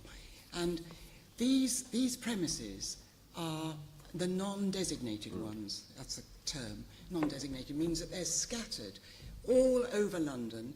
They're mainly, though, located behind high streets. And as you said, they're the makers and the mechanics and so on. They keep the supply chains going. They keep the local economy going. And, of course, they provide local jobs. Now, what's a threat is 36% of the total of industrial premises, all over London, 36% of the land. Now, you quite rightly have encouraged boroughs to take out Article 4 directions, and some have, and more, I think, than you've even said in your preamble, an answer to my question. But the problem about Article 4, and I've looked at it, is that it will only safeguard very limited amounts of this space. So an enormous amount is under threat. Now, in the light of what you've just published, which is a fantastic evidence base, your industrial land demand study, armed with that, I'm wondering, could you not now go into the new ministers, it's Alok Sharma, isn't it, for housing, and Greg Hands, Minister for London, and actually ask that in the light of that, in the light of what Tom Copley was saying, in the light of many things actually, and what's at stake for London's economy and local economies, that we should be exempt from, London should be exempt from this very pernicious rule change. Yeah, no, it's a really, really good point you make. So we were unsuccessful before the general election in persuading the government on those points, but I think you're right. There's no reason why I shouldn't revisit this, and as a consequence of your representations, actually, the action for me is to actually revisit this with the new ministerial team. I think actually Grenfell Tower has highlighted we've always known that the inverted commas red tape challenge can have unintended perverse consequences. Of course, we want to see more housing in London, but a consequence can't be losing light industrial workspace, because you're right. That's the lifeline of Londoners getting jobs in areas that they otherwise wouldn't do. And so, just like we need more homes in London, we need more workplaces too. So let me think about what you've said and think about renewing my efforts to try and persuade the government to change their mind. Excellent, thank you. Okay. Assembly Member Curtin. Chair. Yeah, Mr. Mayor, in January I asked you about the Hornsey Arts Centre, which is sort of related to the topic of this question, and I did appreciate your answer, and you expressed your concern for the businesses that would have to relocate as Haringey Council were going to redevelop the Arts Centre that Peter, Assembly Member Whittle and I went to visit. And you said you were going to write to Haringey Council. Did you hear anything back from them? Yes, so thanks for raising this issue again. So my Statutory Deputy Mayor, Joanne McCartney, has been working with the council and has met with some of the retailers, and the council has agreed to try and find them premises locally so they're not lost, because obviously we need small businesses. Many of them are from the Latin American community, and for them it's really important they support families. It's a virtuous circle. So the council did undertake to make sure they try and find them places within the borough. Some found new places anyway, so, but anybody who hasn't, the council will help. Are you sure that's the same thing? I know the one with the Latin American businesses is something actually Assembly Member Boff has raised a lot with Pueblito Paiso in Seven Sisters, and this is one in Crouch End. So I'm sure there are two issues. Is this the protected building, the special building? This is the Hornsey Arts Centre. I beg your pardon. That as well. We've been in touch with the council, and the council are working with the local businesses to find them alternative spaces as well. Okay, right. Thank you. Thank you for that. Okay. Next question is from Assembly Member Prince. Strike action. Thank you, Deputy Chairman. Like all commuters in London, I'm always pleased when the threat of industrial action is lifted. My focus since I became Mayor has been to undo the last Mayor's toxic legacy dealing with the unions, reset relationships and get people together to ensure constructive discussions take place. The previous Mayor allowed the night tube dispute to drag on for almost a year. Through constructive talks and genuine engagement, I delivered the night tube within just a few months. There's been a 53% reduction in the average days lost to strikes under my administration compared to the last. My Deputy Mayor for Transport, Val Shawcross, and I are doing something my predecessor refused point blank to do. That is to meet regularly with union leaders, those who represent hard-working transport workers, to ensure we have a new and more constructive relationship based on partnership, not conflict. I've had constructive high-level meetings with senior trade union leaders, and my Deputy Mayor for Transport also meets with them regularly. Just some of the examples of the fruits of these discussions that benefit all Londoners include ensuring that cleaners at London Transport's museum are paid the London living wage. We've established a new minimum professional bus driver wage across all bus companies, improving facilities and safety for bus drivers across London, increasing station staff at London Underground stations to improve both customer and staff support, the night tube launching last August. These are just some of the benefits. I'm modernising TfL to make the organisation more efficient. As part of this, effective local discussion and engagement with the workforce is absolutely crucial. I know that TfL is committed to this, and I'll continue to press TfL to do it well. Thank you, Mr. Mayor. That's very kind. Actually, on the London living wage, which is something we introduced in Redbridge under my leadership, and absolutely support that. Will you actually support or ensure that the subcontractors who work at the London Stadium will be paid London living wage? Because I believe that comes under your remit. Yeah, really good question. So what happens is we often manage to persuade the main contractor to pay the living wage, and we forget subcontractors. And what happened with the stadium is a similar issue we've had with others, where we think we've ticked the box. I don't mean that in a pejorative way. They've guaranteed living wage, but the people who work on a daily basis aren't receiving living wage. The good news is that's been resolved now, and we've got that commitment from them. We've got to keep an eye on this, and vigilance is crucial. So the London Transport Museum example was we weren't aware that some people weren't receiving the London living wage, but the trade union let us know, and we've sorted that. But if members hear our stories, let us know, we'll look into it. Good. Well, that's helpful, because I think West Ham would be unfairly blamed for not paying the London living wage on that. Moving back to the question, do you now support the Trade Union Act of 2016, and do you welcome its impact? Well, I'll make sure we follow all legislation. The reason we've reduced industrial action by more than 50% is because of good discussions, not because of any acts of Parliament. And what's important is that we have good relations with trade unions. They work their socks off to make public transport run. They should be treated with respect. That's not strictly true, though, is it, Mr. Mayor? Because under your mayoralty, before the Act came into force, you had the worst record of any mayor in relation to strikes. And it's not true. It's not true. Do you regret voting against? You can't make things up. Do you? Well, I'm not. It's quite true. Unlike you, Mr. Mayor, I'm very transparent.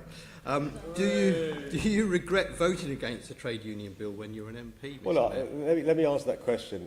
Firstly, trade unions perform an important role. Unlike the Tory party, I respect trade unions. Number two, my record on industrial dispute is better than the last mayor by a country mile. We've reduced strikes by more than 53% by talking, by working with them, by treating them with respect. Number three, I'm really proud that one of the reasons why I secured the best ever result in a mayoral history since there's been elections is because of the support of hard-working transport workers across London. We need their support to make our transport system run well. You don't do that by demonising them. You don't do that by being pejorative towards them. You don't do that by treating them unwell. You treat them with respect, which is what I've been doing for the last 40, 50 months. And the fruits of that is not just operating costs down for the first time ever in 17 years of TfL running, TfL fares being frozen, but also improvements in public transport across London. That's because of good relations between the Mayor of London, my team here, and transport workers. Just for clarity, Mr. Mayor, do you recognise? Have I run out of time? No. Do you recognise that under your leadership, before the 1st of March, there were 4 strikes that you were that came under your have run out of time. leadership, and as a result of that, on a pro-rata basis, you were the worst mayor. Assembly Member Prince, you have run out of time. Thank you. I am being impartial. The next question is from Assembly Member Desai, and it's on policing resources. First and foremost, let me be clear that London remains one of the safest global cities in the world, in no small part thanks to the dedication, skill and professionalism of the men and women of the Met Police Service. But I've been open and upfront with Londoners and with the government. Policing in our cities under real pressure, having to work with decreasing resources to deal with a level of demand increasing in both volume and complexity. And of course, in recent months, facing the dreadful terror attacks and the investigation into the Grenfell Tower tragedy. As Deputy Commissioner Craig Mackey said to the Assembly's Budget and Performance Committee last month, if you don't understand how the system works, unfortunately, you end up with gaps along the way. For example, counter-terrorism funding is ring-fenced and protected, but it requires the whole of the policing system to work. You have to treat policing as a system, and you have to fund and support funding for the whole system. The MPS is required to make £400 million of savings by 2021, which, if carried out, is going to result in police station closures, BCU mergers, and possibly even reduction in frontline officers, although this is something I'll work flat out to avoid.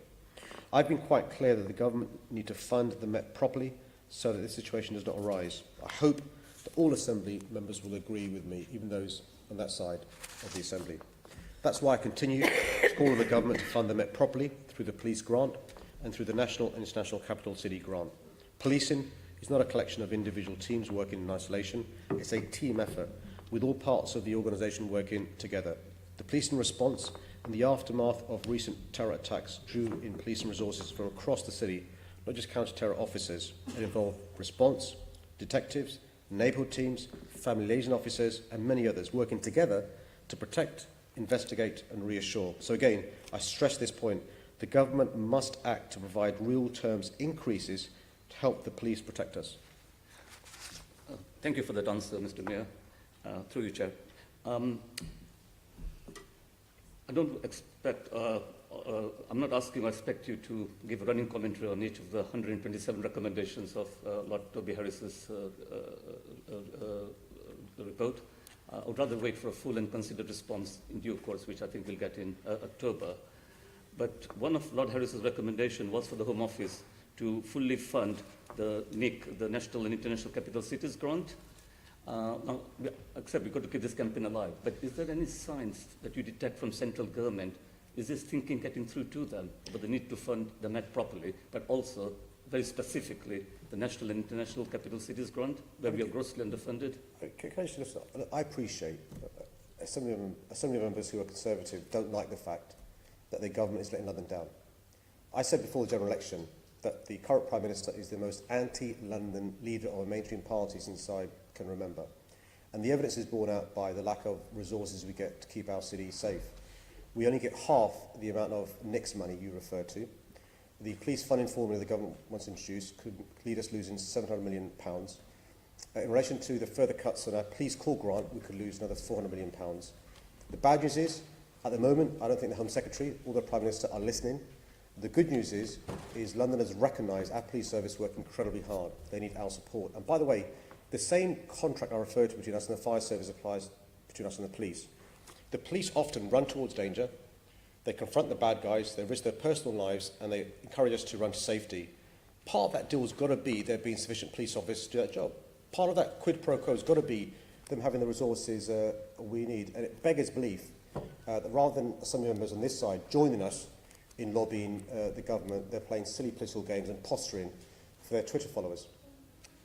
Thank you, Mr. Mayor. As you said in your response to Assembly Member Hall earlier, we all, and I stress all of us, need to continue lobbying the central government and to join you in your campaign to get more money for London's police service. Thank you.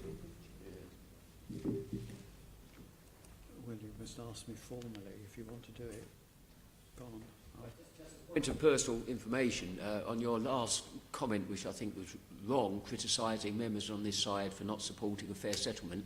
I, as chair of Police and Crime Committee with consultation of Leeds, is writing this week to the government to express our disappointment around the NIC formula and also to ask that London gets a fair funding settlement. Sorry, I'm not sure that's a question or... No, that was a personal explanation. You no doubt will welcome that, Mr. Mayor. If you were listening, sir. Well, welcome what?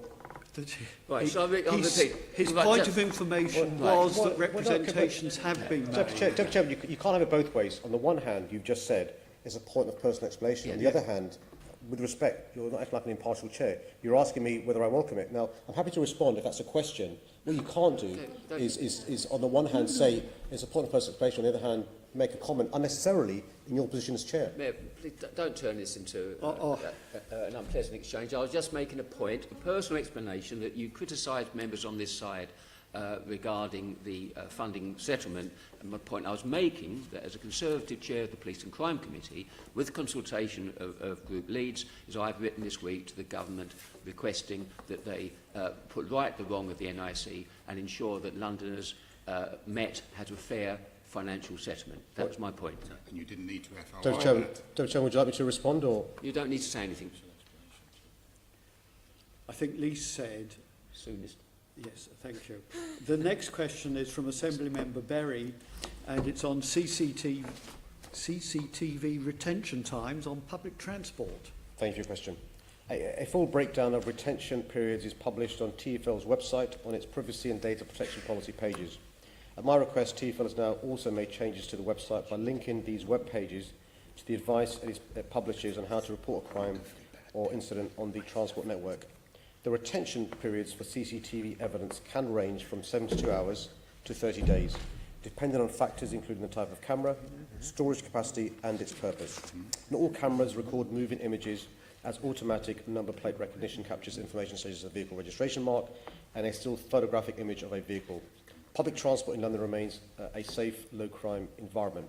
There is, of course, though, no room for complacency.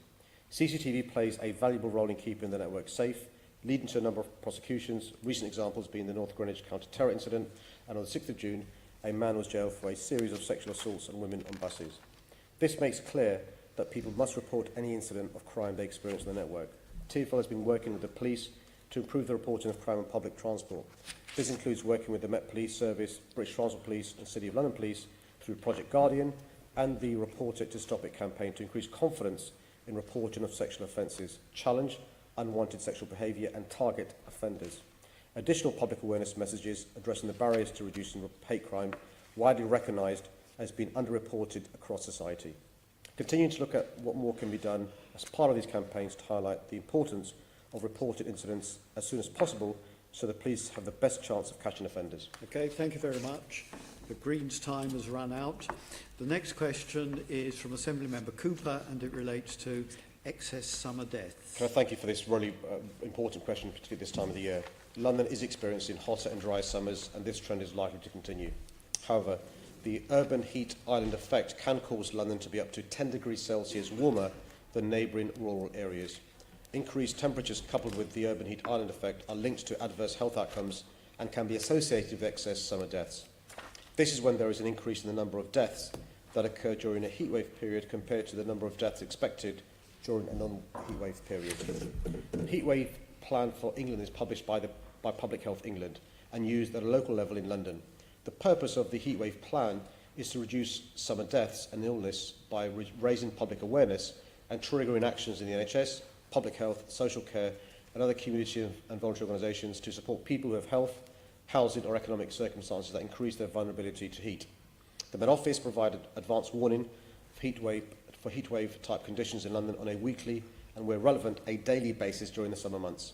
Public Health England shares this information with the GLA and warnings with simple actions that avoid serious heat harm are issued directly to the public from Public Health England the NHS and a range of other agencies in London. Public Health England also works closely with the fire, social care and emergency services to ensure that information gets to the most vulnerable people. My officers are working closely with Public Health England, boroughs and TfL to reduce the impact of increased temperatures and heat waves and protect Londoners as well as London's environment.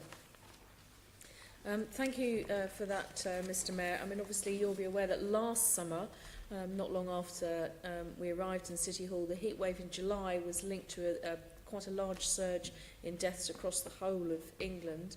The Office for National Statistics found that there were 200 more deaths on the 17th of July alone compared to the 5-year average for that specific day. Now, obviously, this is a particularly big concern in London, where the soaring temperatures are often combined with toxic air, which can be lethal, as you very well know. And you've been doing an awful lot to publicise the problems with the toxic air. As with the excess winter deaths, it is very often elderly people, infants, and people who've got the underlying respiratory and cardiovascular conditions who are going to be most at risk where there is a heat wave. Now, you've been issuing public health warnings just last month in June about air toxicity as we experienced the hottest day in June for 40 years. What other action beyond the work with Public Health England do you think could be taken to really draw it to the attention of Londoners when heat combines with toxic air? Some people have said perhaps we could use the indicators in bus stops and things like that to really get those messages out there. I'm just wondering, is there more we can do? Can I just remind all of us as Londoners and good citizens just what you just said, because it's really important we understand this. So the at-risk groups in relation to times of increased heat, particularly in London because of the urban heat island effect, is older people, the very young, and people with pre-existing medical conditions, as well as those whose health, housing or economic circumstances put them at greater risk from very hot weather. Those are limited mobility as well. So if any of us have a neighbour or somebody we know is one of those at-risk groups, worth keeping an eye out for them. Many of them won't have fans or other things that will keep them warm. Really important we do so. We're working with Public Health England in relation to what more we can do. There's a variety of other things we're doing in relation to, helping those in the worst affected areas, what we can do in relation to using green space and vegetation, because this is not going to go away, this problem. Also what we can do in relation to mechanical cooling in new developments and infrastructure in old developments. And so there's work we're doing with Public Health England. We're talking to local authorities as well. Public education is really important. That's why I underscore the point you made about the at-risk groups. So these conversations are taking place with Public Health England. We've got no statutory role. We're also working with their London Resilience Plan to make sure that we're resilient to this sort of stuff happening. And you allude to it in a question later on, hopefully we'll get to, is, for example, when there's a combination of heat wave plus severe drought, it's in a negative sense, a perfect storm. And so we're looking at all sorts of issues, but it's about talking to the other agencies involved, not simply us trying to do it by ourselves. In fact, as you mentioned, talking to the other agencies and statutory responsibilities, is there more that you think that the government could be doing in this area to, is there anything they can do to step up and really help? Well, actually, if you look at the reason why, which I looked into, why is it that the temperature in London has such a disproportionate effect compared to rural parts of the country? That's because of what I referred to, and you know all about the urban heat island. And that's where the government can help us in relation to, because this is as a consequence of human activities, temperature leading to levels that are dangerous. And of course the government can help, and I've talked in previous MQTs, the importance of addressing the issue of what we do around poor quality air.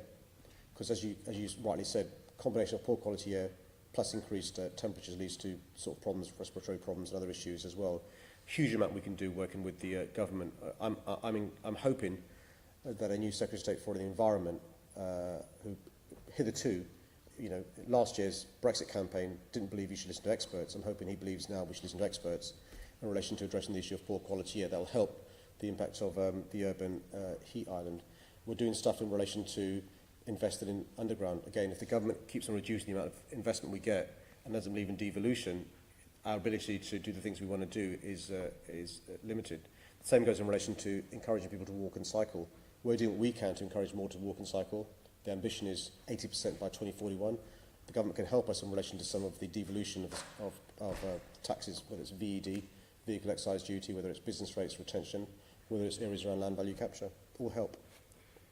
And then just finally, obviously when that toxic air comes together with heat, that has a significant effect on individuals, but obviously also on our emergency services. The London Ambulance Service received more than 300 Category A phone calls on the hottest day of last year, which is a big number.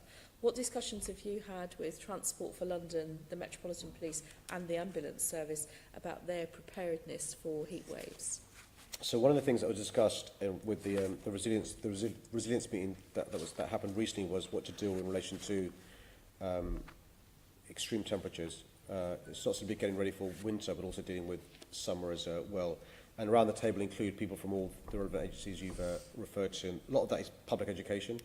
You'll have seen when you use the underground, simple things like please carry a bottle of water on the underground.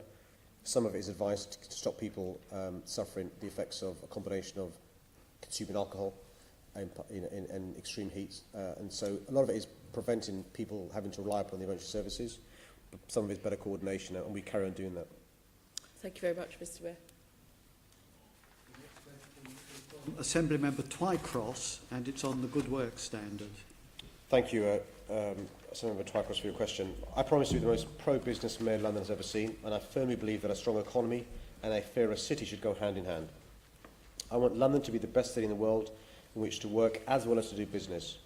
We have one of the most dynamic and prosperous economies in the world, but I'm determined to strike up a serious conversation about the future of employment and how we can ensure prosperity is shared by all Londoners. My Good Work Standard will be a key part of delivering this and encouraging the very best employment standards across London. On the 4th of July, I launched a call for evidence to ask businesses and other employers to advise me on what they think should be included and promoted through the Good Work Standard. With fair pay and the London living wage at its heart, my Good Work Standard will seek to tackle the low pay and poor employment practices that sadly still exist in some workplaces, while supporting employers to adopt best practice and achieve high standards in areas such as flexible working, diversity and inclusion, apprenticeships and training, and employee voice. I will also be hosting a series of public evidence gathering sessions to explore the barriers that exist to better workplaces and to find examples of best practice that could be used as a template across the city. I'll work with major employers from all sectors, especially those with high standards, to support businesses and other employers who would like to develop them. Since becoming mayor, I've been determined to lead by examples to promote economic fairness.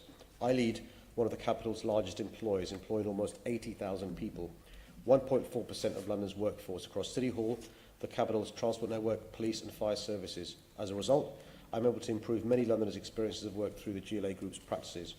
The GLA Group spends £11 billion per year with its suppliers, who also employ many people. I've published a strengthened responsible procurement policy, which reflects my determination to establish fair employment practices with the GLA suppliers. And can I just end with this? My team and I regularly have the privilege of meeting with business leaders from across all sectors, and many of them share my goals. Thank you.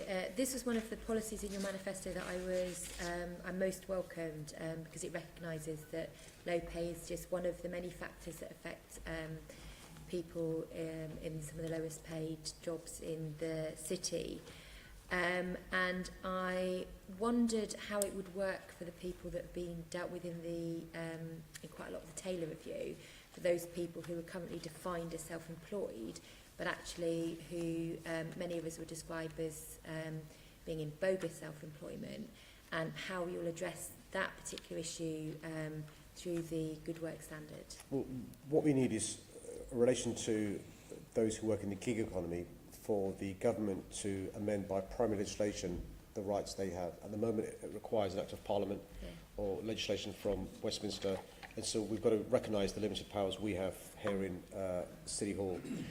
But we can use the bully put of City Hall to persuade employers and businesses why actually all the evidence is, if you treat your employees / workers well, you pay them well, it can lead to increased productivity, increased profits for the employer, but also workers being treated with dignity and having a decent standard of living in what is an expensive city.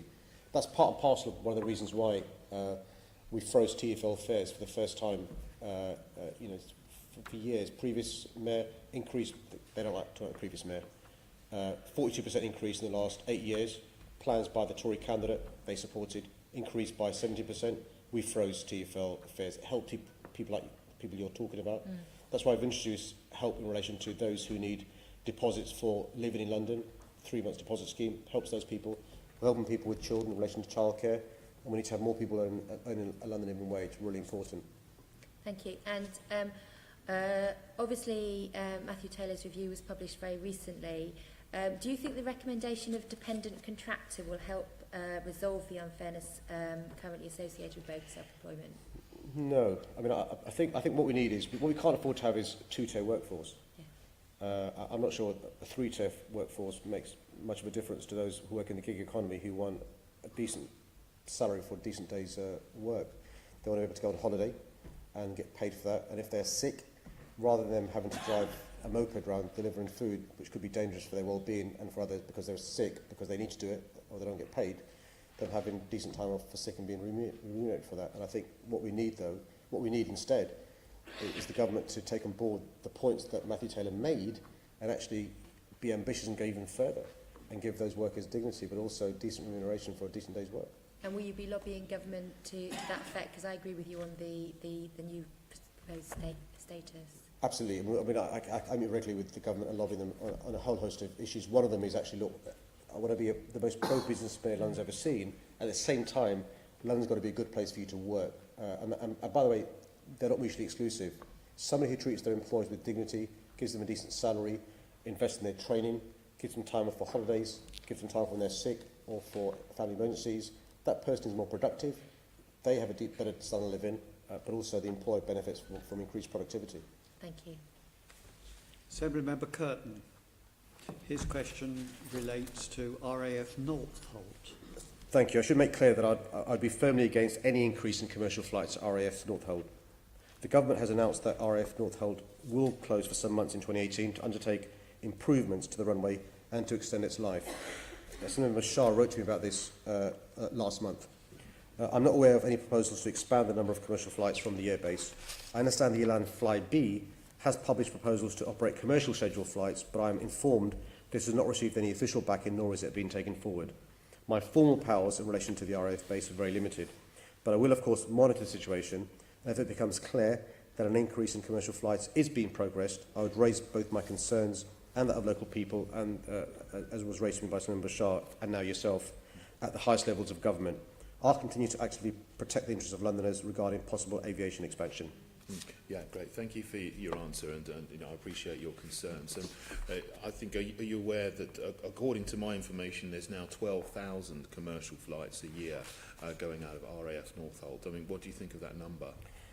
The number I've got, you're right, it currently accommodates 12,000 business aircraft movements per year in the London area, placing it behind Luton, Farnborough and Biggin Hill.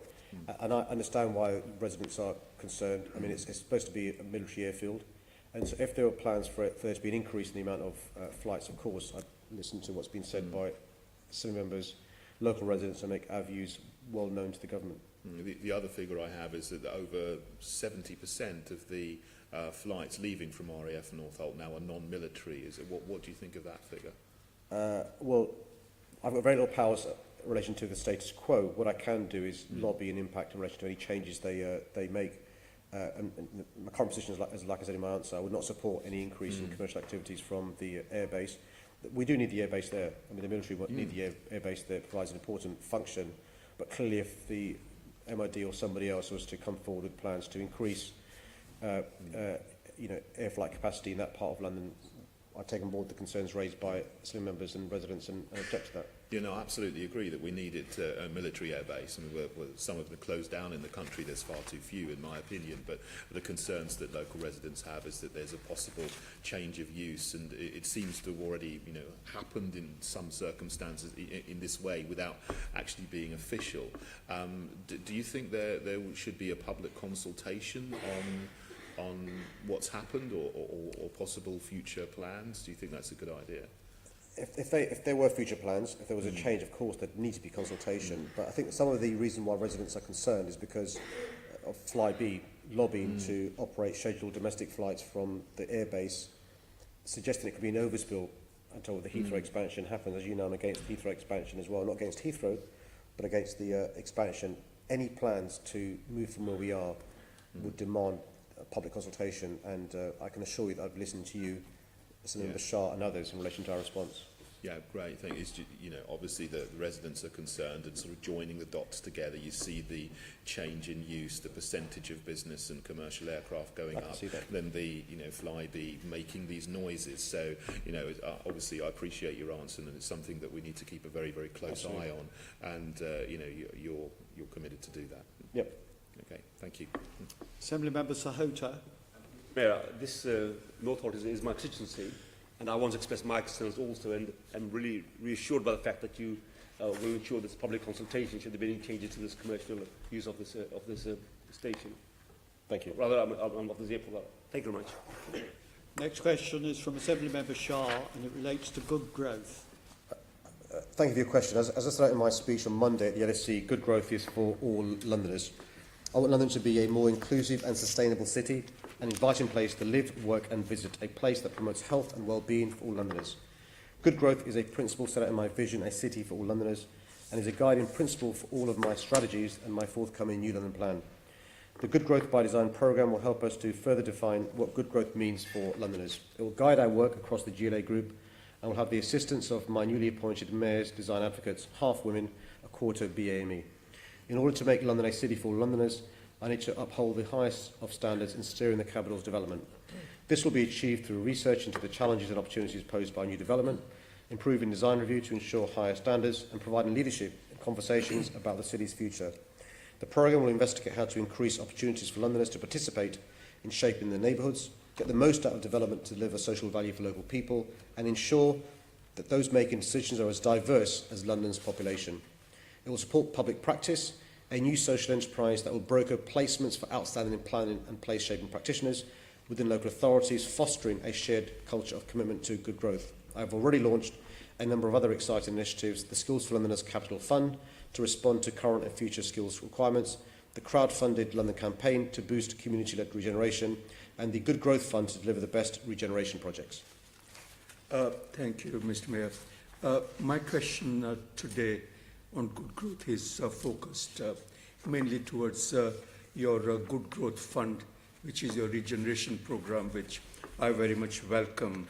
And certainly it is a clear progress from the previous mayor in terms of this fund's focus on empowering people, employment, and crucially, inclusivity, as you mentioned, and community participation, which is so important in identifying those goals and pushing bottom-up regeneration forward. How can the fund be used to encourage further innovation in participation so that placemaking not only delivers better designed places, but it strengthens communities in the process as a result of the whole programme? Firstly, you've got to be very careful criticising the previous mayor, because the deputy chair may allow points of personal explanation you can't respond to. So let me just deal with the point that you make there, which is the phrase regeneration has become a euphemism for bad things happening across London. And that's because regeneration tends to be imposed on communities across London. And the good thing about the Good Growth Fund, I hope, is residents feeling involved in good regeneration. So the Good Growth Fund is to deliver the best regeneration projects, and that includes involving local communities in relation to them coming forward with plans. And it's also part and parcel of the crowdfunding scheme we've announced. What I want to do is turn Londoners into active citizens, them being involved in regeneration in their community, so they benefit from the fruits of that regeneration. That's what good growth should be. I mean, you're absolutely right. Participation and ownership of the communities in terms of what happens in that patch in terms of regeneration is so important. In the years, the Regeneration Committee has followed the GLS regeneration funding, as I've mentioned, in evolving forms. There's a danger that those communities in most need of regeneration lack the capacity to develop bids, either in terms of local authority or community organizations. How is the Good Growth Fund designed to work with communities lacking those resources to develop their capacity to bid for the funds. And this is really important because actually the communities that could most benefit from regeneration often haven't got the skill set. I'm not being unkind towards those communities to apply for. But those are the real concerns. Exactly right. Yeah. And so what we're going to do is we're going to go out into the communities and, whether it's workshops, we can't just rely upon the internet because some people aren't, literate with computers, haven't got the skill set. So we've got to go out into communities to get them involved. Part of it is working with councils of all political persuasions because councillors know their communities better than we do in City Hall. So we work with councils where we can. We work with people coming forward with plans, but we've got to involve residents when it comes to regenerating areas. And so one of the reasons why I was keen to work on a guide in relation to estate regeneration is to get the practice out there, what is good practice and stuff. And those are transferable. How do we involve residents when it comes to regenerating an area? And that's why we'll have workshops, we'll go out into communities to give them the tools to bid for this money. Thank you. The next question is from Assembly Member Cooper and it relates to drought preparedness. Can I thank you for this question as well? There is no doubt that London is in a water-stressed part of the country and has experienced drought in the past. Indeed, London came very close to a drought in spring 2012, but this was fortunately avoided by a very wet summer. The economic, social and environmental impacts of a severe drought would have an extremely detrimental impact on London. We only need 2 dry winters to put us at risk of drought. We've now had 1 dry winter and the prolonged dry spell continues. Water companies all have statutory drought plans. Although I have no statutory powers in this area, I've asked officers to look at the issues affecting those water companies that supply London. My officers are also working closely with the Environment Agency, the statutory body responsible for regulating and monitoring drought measures, along with water companies, to ensure Londoners' interests are met. The drought plans set out what the water companies must do to respond to increasingly severe levels of drought. Measures start with increased communication and water efficiency messaging. This progresses to more stringent measures as drought worsens. This may include temporary use bans and, in extreme cases, imposing restrictions on all but essential use. Through London Resilience, there is a drought response framework already in place. The framework sets out specific London Resilience activities according to the drought level in force. These activities include coordinating incident response partners and developing response strategies.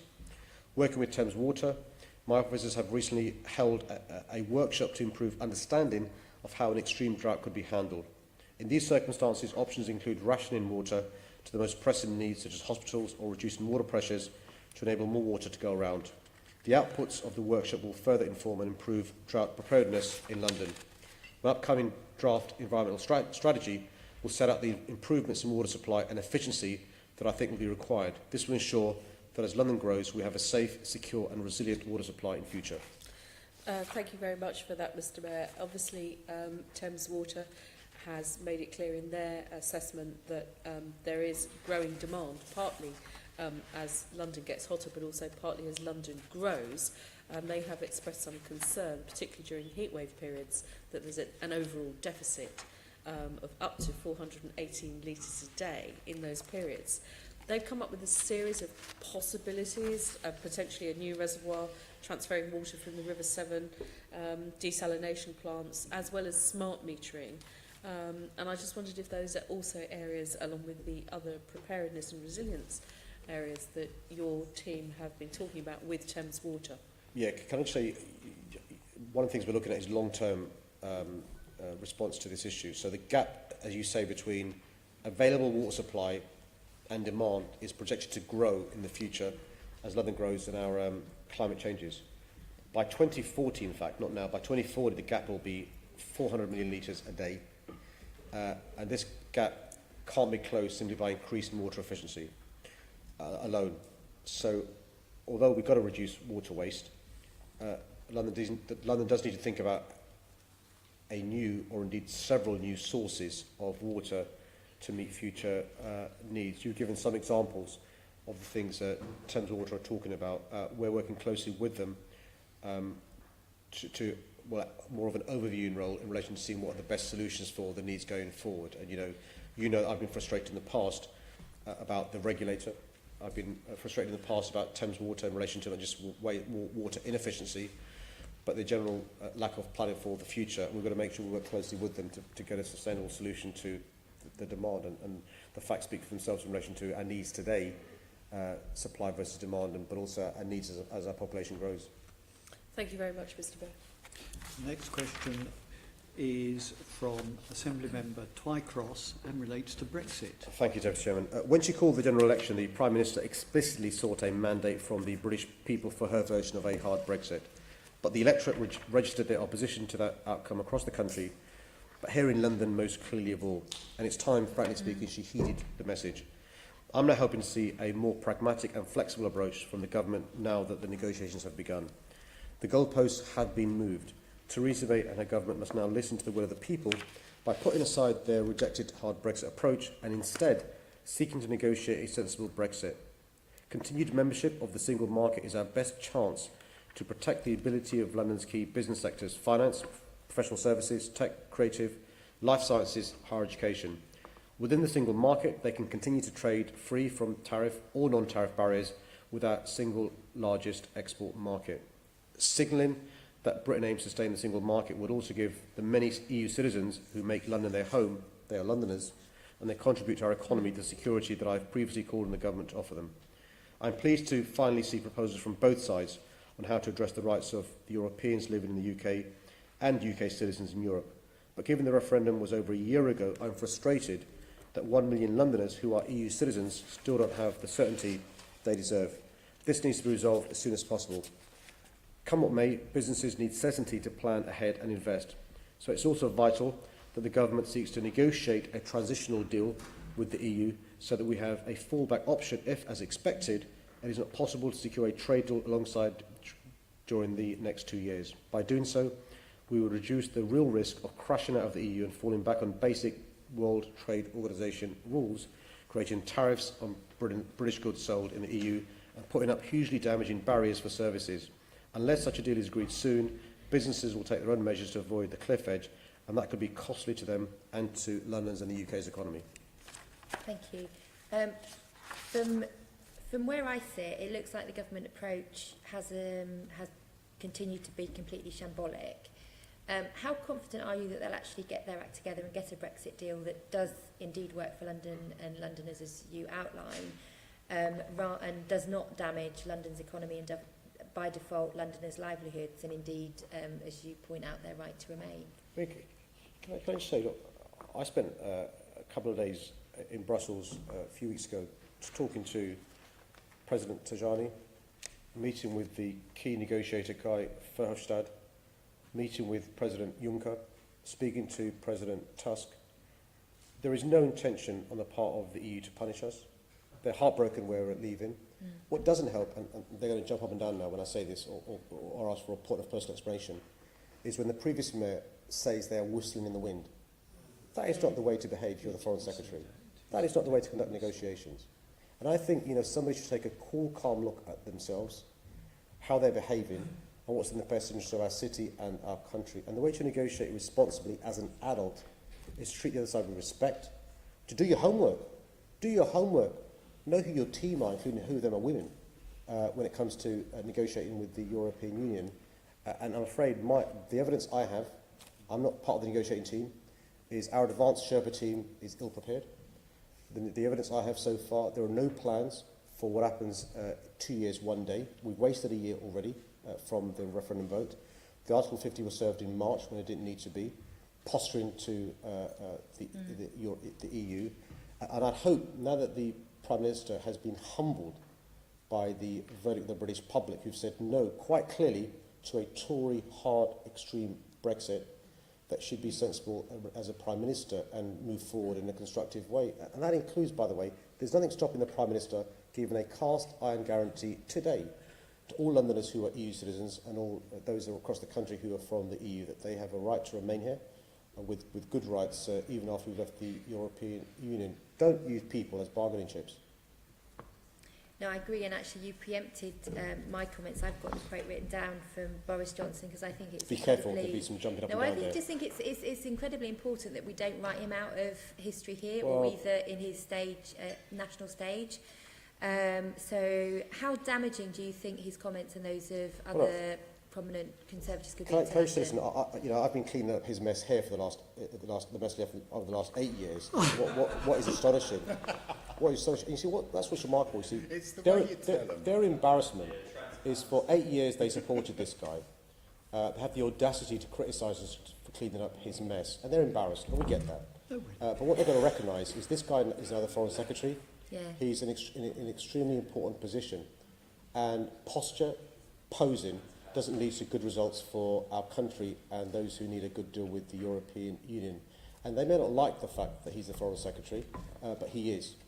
We've got to make sure that we as City Hall, we as people who are proud patriots and understand the importance of having a good deal with our European neighbours, put pressure on the Prime Minister, put pressure on the government to get a good deal with the European Union. I chaired yesterday a business advisory board meeting with some of the leading business people in our country, and I'd say across the world, from Bloomberg to Facebook, leading companies who are here in London. And frankly speaking, unless the government changes course, unless senior members of the government reflect on their behaviour, some of these will have no choice but to think about making plans to go elsewhere in the EU. And that's heartbreaking for me as somebody who wants to be a pro-business mayor, but also it should be heartbreaking for all of us who want London to carry on being a great city. Absolutely, thank you. Assembly Member Curtin. Yeah, it's very interesting that you say you've been to Brussels and you've met Tajani and Verhofstadt and other chief negotiators. And my understanding is that they're asking this country, which we're the capital city, for 100 million euros, or 85 billion euros, 85 billion pounds, just to get the negotiations going. I mean, don't you think it would be absolutely ludicrous to pay that amount of money just to be able to negotiate? Well, first I should have said before, I wish you well in your bid to be the leader of UKIP. Thank you very much. I should have said I wish... I'll take that as a compliment. I should also say I wish Peter well in his bid to be the leader of UK. I wish you both well, and I wish you prosperity, whoever wins the outcome of that election. But can I just say this? Look, the idea that a negotiation is conducted via the medium of the media, or via questions at the dispatch box in Parliament. The idea that the first offing from the other side is the final offing is nonsense. Anybody who's conducted a negotiation knows that's not the way to conduct negotiations. What happens and what should happen is your advanced Sherpa team are having conversations behind the scenes. A relationship of mutual trust and confidence is built up. You treat each other with respect, and you recognise that it's in nobody's interest for this deal to go pear-shaped, but also you recognise that no deal doesn't mean status quo. No deal means WTO terms. That means 10% tariff on goods being exported to our single biggest export market. That means non-tariff barriers and services, which, by the way, is crucial to London. And for senior members of the government and negotiators not to understand that, beggars belief. Thank you very much. Your time is up. Okay. Right, and the next question... Your time, not mine. Well, yes, it's his. I know you've got plenty of time, Mr. Mayor. Can we agree, please, to suspend standing orders to complete today's business? Won't take very long. Right, thank you very much. The next question is from Assembly Member Dismore, and it's on the nighttime economy. Thank you, Deputy Chair. Protecting the interests of London's residents, workers and visitors is vital when developing London as a 24-hour city. 1 in 8 jobs in the capital are at night. This is set to grow in the coming years. However, a balance must be struck between work, play and sleep for London's 8.8 million residents. To support this, I'm aiming to introduce a standalone agent of change policy in my new London plan. This policy will require boroughs to consider refusing development proposals that have not clearly demonstrated how noise impacts will be mitigated and managed. We're also listening to the views of local residents. TfL is working to mitigate the impact of night tube services, guaranteeing a response to any complaints they may receive. Amy LeMay, my night's eyes, holding night surgeries in boroughs and town centres across the capital, and we're working with local authorities and local councillors, for example, our Nighttime Borough Champions Network, which includes 1 councillor and 1 officer from every local authority, through Talk London, which has over 40,000 users. The safety of London is also a top priority. This includes ensuring that antisocial behaviour and crime are dealt with, and neighbourhood policing is key to this. It's hugely important the local councils, police and industry all come together to devise creative solutions that support a safe nighttime economy. I want business crime reduction partnerships to help devise local solutions and for the police to have more consistent licensing guidance. We've never planned for London at night in the same way we do for London in the daytime. I want to change that. I will publish my vision for London as a 24-hour city in the coming weeks. Amy LeMay and Philip Colvin QC, the chair of my nighttime commission, are attending a session with the Economy Committee later on in July to outline the vision. By planning positively for a 24-hour city, I believe we can make London a safer, healthier, fairer a more accessible city for all Londoners. Thank you, Chair. Mr Mayor, could I tell you that last week the Economy Committee held a workshop with residents, night workers, councillors, and one of the issues that came out was the need for a more diverse evening economy which works for the wider community, with the NHS, police, mayor and council's work developing best practice. But one concern is that the evening and nighttime economies are lumped together as one, when in fact they're very different, with the evening economy actually worth roughly 4 times the nighttime economy. Evening economy is restaurants, theatres, gallery openings and so forth. Nighttime economy is more about bars and clubbing. Would you recognise the distinction between evening and night economies? And when speaking about it and looking at their important contribution to the economy, on the one hand, and the downside for residents on the other, will you reflect this difference? I'm not sure if I would, actually. I think, look, I mean, how you define night can be when it's dusk or when it's evening. I think one of the problems in relation to nightlife, evening life, has been the fact for example, public transport accessibility, for example, concerns around public safety, for example, legitimate concerns from residents about antisocial behaviour, about difficulties people have to get to and from places of work in the evenings when public transport is less good. And so what we're trying to do is understand the concerns people have on all sorts of issues from the evening going through the night. So I'm very excited, for example, we have, night overground later on this year, which will help the east of London. That will help porters, cleaners, doctors, nurses get to and from work. So is that evening, is that night time? Some restaurants will be able to open later. Some theatres may change the times they put on performances from early evening to later evening. And so I'm not sure if I necessarily agree with the distinction that you referred to. Well, nighttime workers' main concerns were overpaying conditions and inadequacy of nighttime transport, particularly safety on the night buses. But I've received many complaints from residents, particularly in Camden, about antisocial behaviour and controlled drug dealing and taking, with inadequate and unresponsive policing. So what can you do to reassure and protect residents, and in particular increase the police presence to deal with the worst excesses of the nighttime economy, and to support the local authorities who don't have the funds to manage the nighttime economy with street cleaning, environmental officers and so forth, due to the cuts from central government? Yeah. So the business, the really important point you raised, the Business Crime Reduction Partnership, the work that the BIDS are doing across London is really important here. One of the reasons why I was so keen to restore real neighbourhood policing was the importance police officers have in their local communities. So by the end of this year, every ward in London will have 2 dedicated police officers plus a community support officer who will know their ward, know their businesses, will be able to work with them to address antisocial behaviour order. But my job is made much harder by the fact that I've got, coming around the corner, £400 million worth of cuts I've got to make. There could be a change in the police funding formula. We're still not getting the next money, so I'm working incredibly hard not to lose frontline police officers. As it is, we could be losing half police front office counters. We could be having to make other cuts in police budgets. So we're doing our bit, working with businesses, working with residents, working with councils. Our police officers are working incredibly hard, but you're right. Unless there's an injection of resources from central government, it makes our life much harder. And the reason why I support for central government is not simply the obvious point around safety, but 1 in 6 jobs in London is now from the nighttime economy. So it's in the economic interest of the country for London to do well. London needs to do well, but London does well because of the nighttime economy. Okay. And the next question is also from Assembly Member Dismore, and it relates to cuts in the North Central London NHS. Thank you for your question. Further NHS services cuts to North Central London is very concerning, especially the potential impact this will have on access to local health services. I'm advised by the NHS that capped expenditure programme process, that's what it's called, is about improving the NHS financial position this year. The proposals do not appear to provide a comprehensive health service for the local area. I know that many of the financial pressures the NHS is experiencing at present result from political choices made by the current government.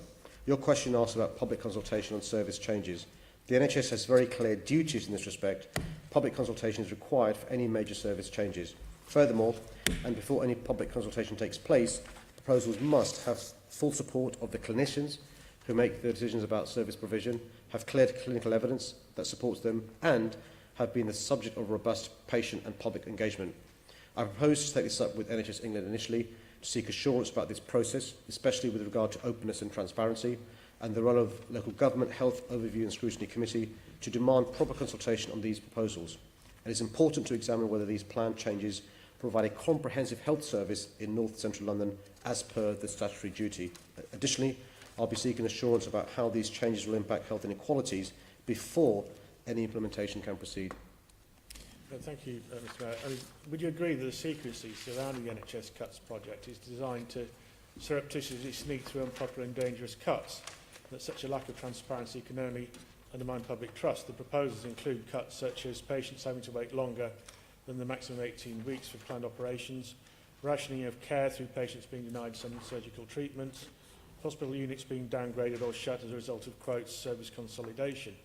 I don't know if you've seen the document yourself, but if you have, would you agree that in the government's ordered the local NHS, including the Royal Free and University College London, to implement draconian cost-cutting measures and to, quote, think the unthinkable, close quotes, in their demand for savings? The document says, quotes, we recognise that these choices may be difficult for a number of reasons, because they include options that impact on quality of care and options that will be difficult to implement. I mean, local residents in that part of London have seen themselves the consequences of changes made over the last 7 years, which is impacting the service they receive as patients and potential patients from the NHS. I think to argue that because these changes aren't major service changes, no consultation is required, is missing the point. Any public service that is meaningful, and a public service should be consulting before changes that affects users of that service. And the NHS needs to do a far better job. As a result of your question and the points you've raised, which you've brought to my attention, I'll certainly be making those representations to the NHS. They need to do far, far better. And the fact is, isn't it, Mr Mayor, that all this is the product of the Conservatives starving the NHS of the money it needs to do its job properly, putting finances ahead of the interests of patients? Without a doubt, this is a direct consequence of decisions made in central government. A top-down reorganisation wasn't needed. Cuts in real terms to NHS budgets, decisions being made as a consequence of those cuts, and local health providers who work incredibly hard are very conscientious, retrofitting the service they provide as a consequence of decisions made by central government. The final question is from Assembly Member Sahota, and it's on Ealing Broadway works. Thank you for your question. The Crossrail programme is 85% complete. The new tunnels and stations through central London and Docklands are on schedule to open as planned in December 2018 as the Elizabeth line. Network Rail is a key partner in delivering the Crossrail project, and as a consequence, we remain heavily reliant on them to upgrade the existing railway in West London in preparation for Elizabeth line services. Network Rail has assured Crossrail that the works Ealing Broadway will be finished by December 2019, when Elizabeth line through services start from Reading, Maidenhead and Heathrow. I'm obviously concerned about these Network Rail delays to the Crossrail programme, as well as those of Gospel to Barking electrification programme we've experienced. It really is not good enough. My office is urgently seeking a meeting with Mark Carney, the Chief Executive of Network Rail, to discuss the issues. Val Shawcross, my Deputy Mayor for Transport, will be seeking assurance from Mark Carney that Network Rail is doing everything it can to get these projects back on track. Yeah, well, thank you, Mr Mayor, for that very helpful reply. Of course, I'm concerned about my constituents, particularly at Ealing Broadway, where there's no step-free access, and they're going to be put back about 2 years to have these changes. So I want to raise this concern to you, and I'm really sure that you will take this matter up with the Network Rail and also with the Crossrail. I mean, can I say, it's one of the frustrations about the way these things work is we're a partnership. We've got to work with Network Rail. We rely upon them to do things. And, you know, in answer to a question earlier on about funding for a 25-year project, sort of a nonsensical question that we know is a nonsensical question, the reason why it's even more difficult is because we rely upon other partners, Network Rail and others. Now, the local council there, which you know very well, with the residents and yourself and the MPs, were given assurances and promises, and I share your frustration. And as I said to you, it's not acceptable, and we're saying to Network Rail, you've got to make sure that the promises and reassurances given are addressed. Part of that, I'm told, is a discussion between Network Rail and central government. Mm-hmm. And what we don't want to happen is, because of the mess the government's made in relation to budgeting generally, because of economic policy, projects like Network Rail, who've got to make sure Crossrail have good stations, missing out. And that's why it's important we meet Network Rail, make sure they know our views, but Network Rail does right by Londoners in Ealing and elsewhere to have the stations that we were promised. Good. Thank you very much, Mr Mayor. Thank you, Mr Mayor, for your answers this morning. Will the Assembly please agree the motion set out on the agenda in my name, which is that the Assembly notes the answers to the questions asked? Thank you very much. The next scheduled meeting of the London Assembly will be the London Assembly Mayor's Question Time, which will take place at 10 o'clock on Thursday, the 10th of August 2017. There's no other business. Thank you very much.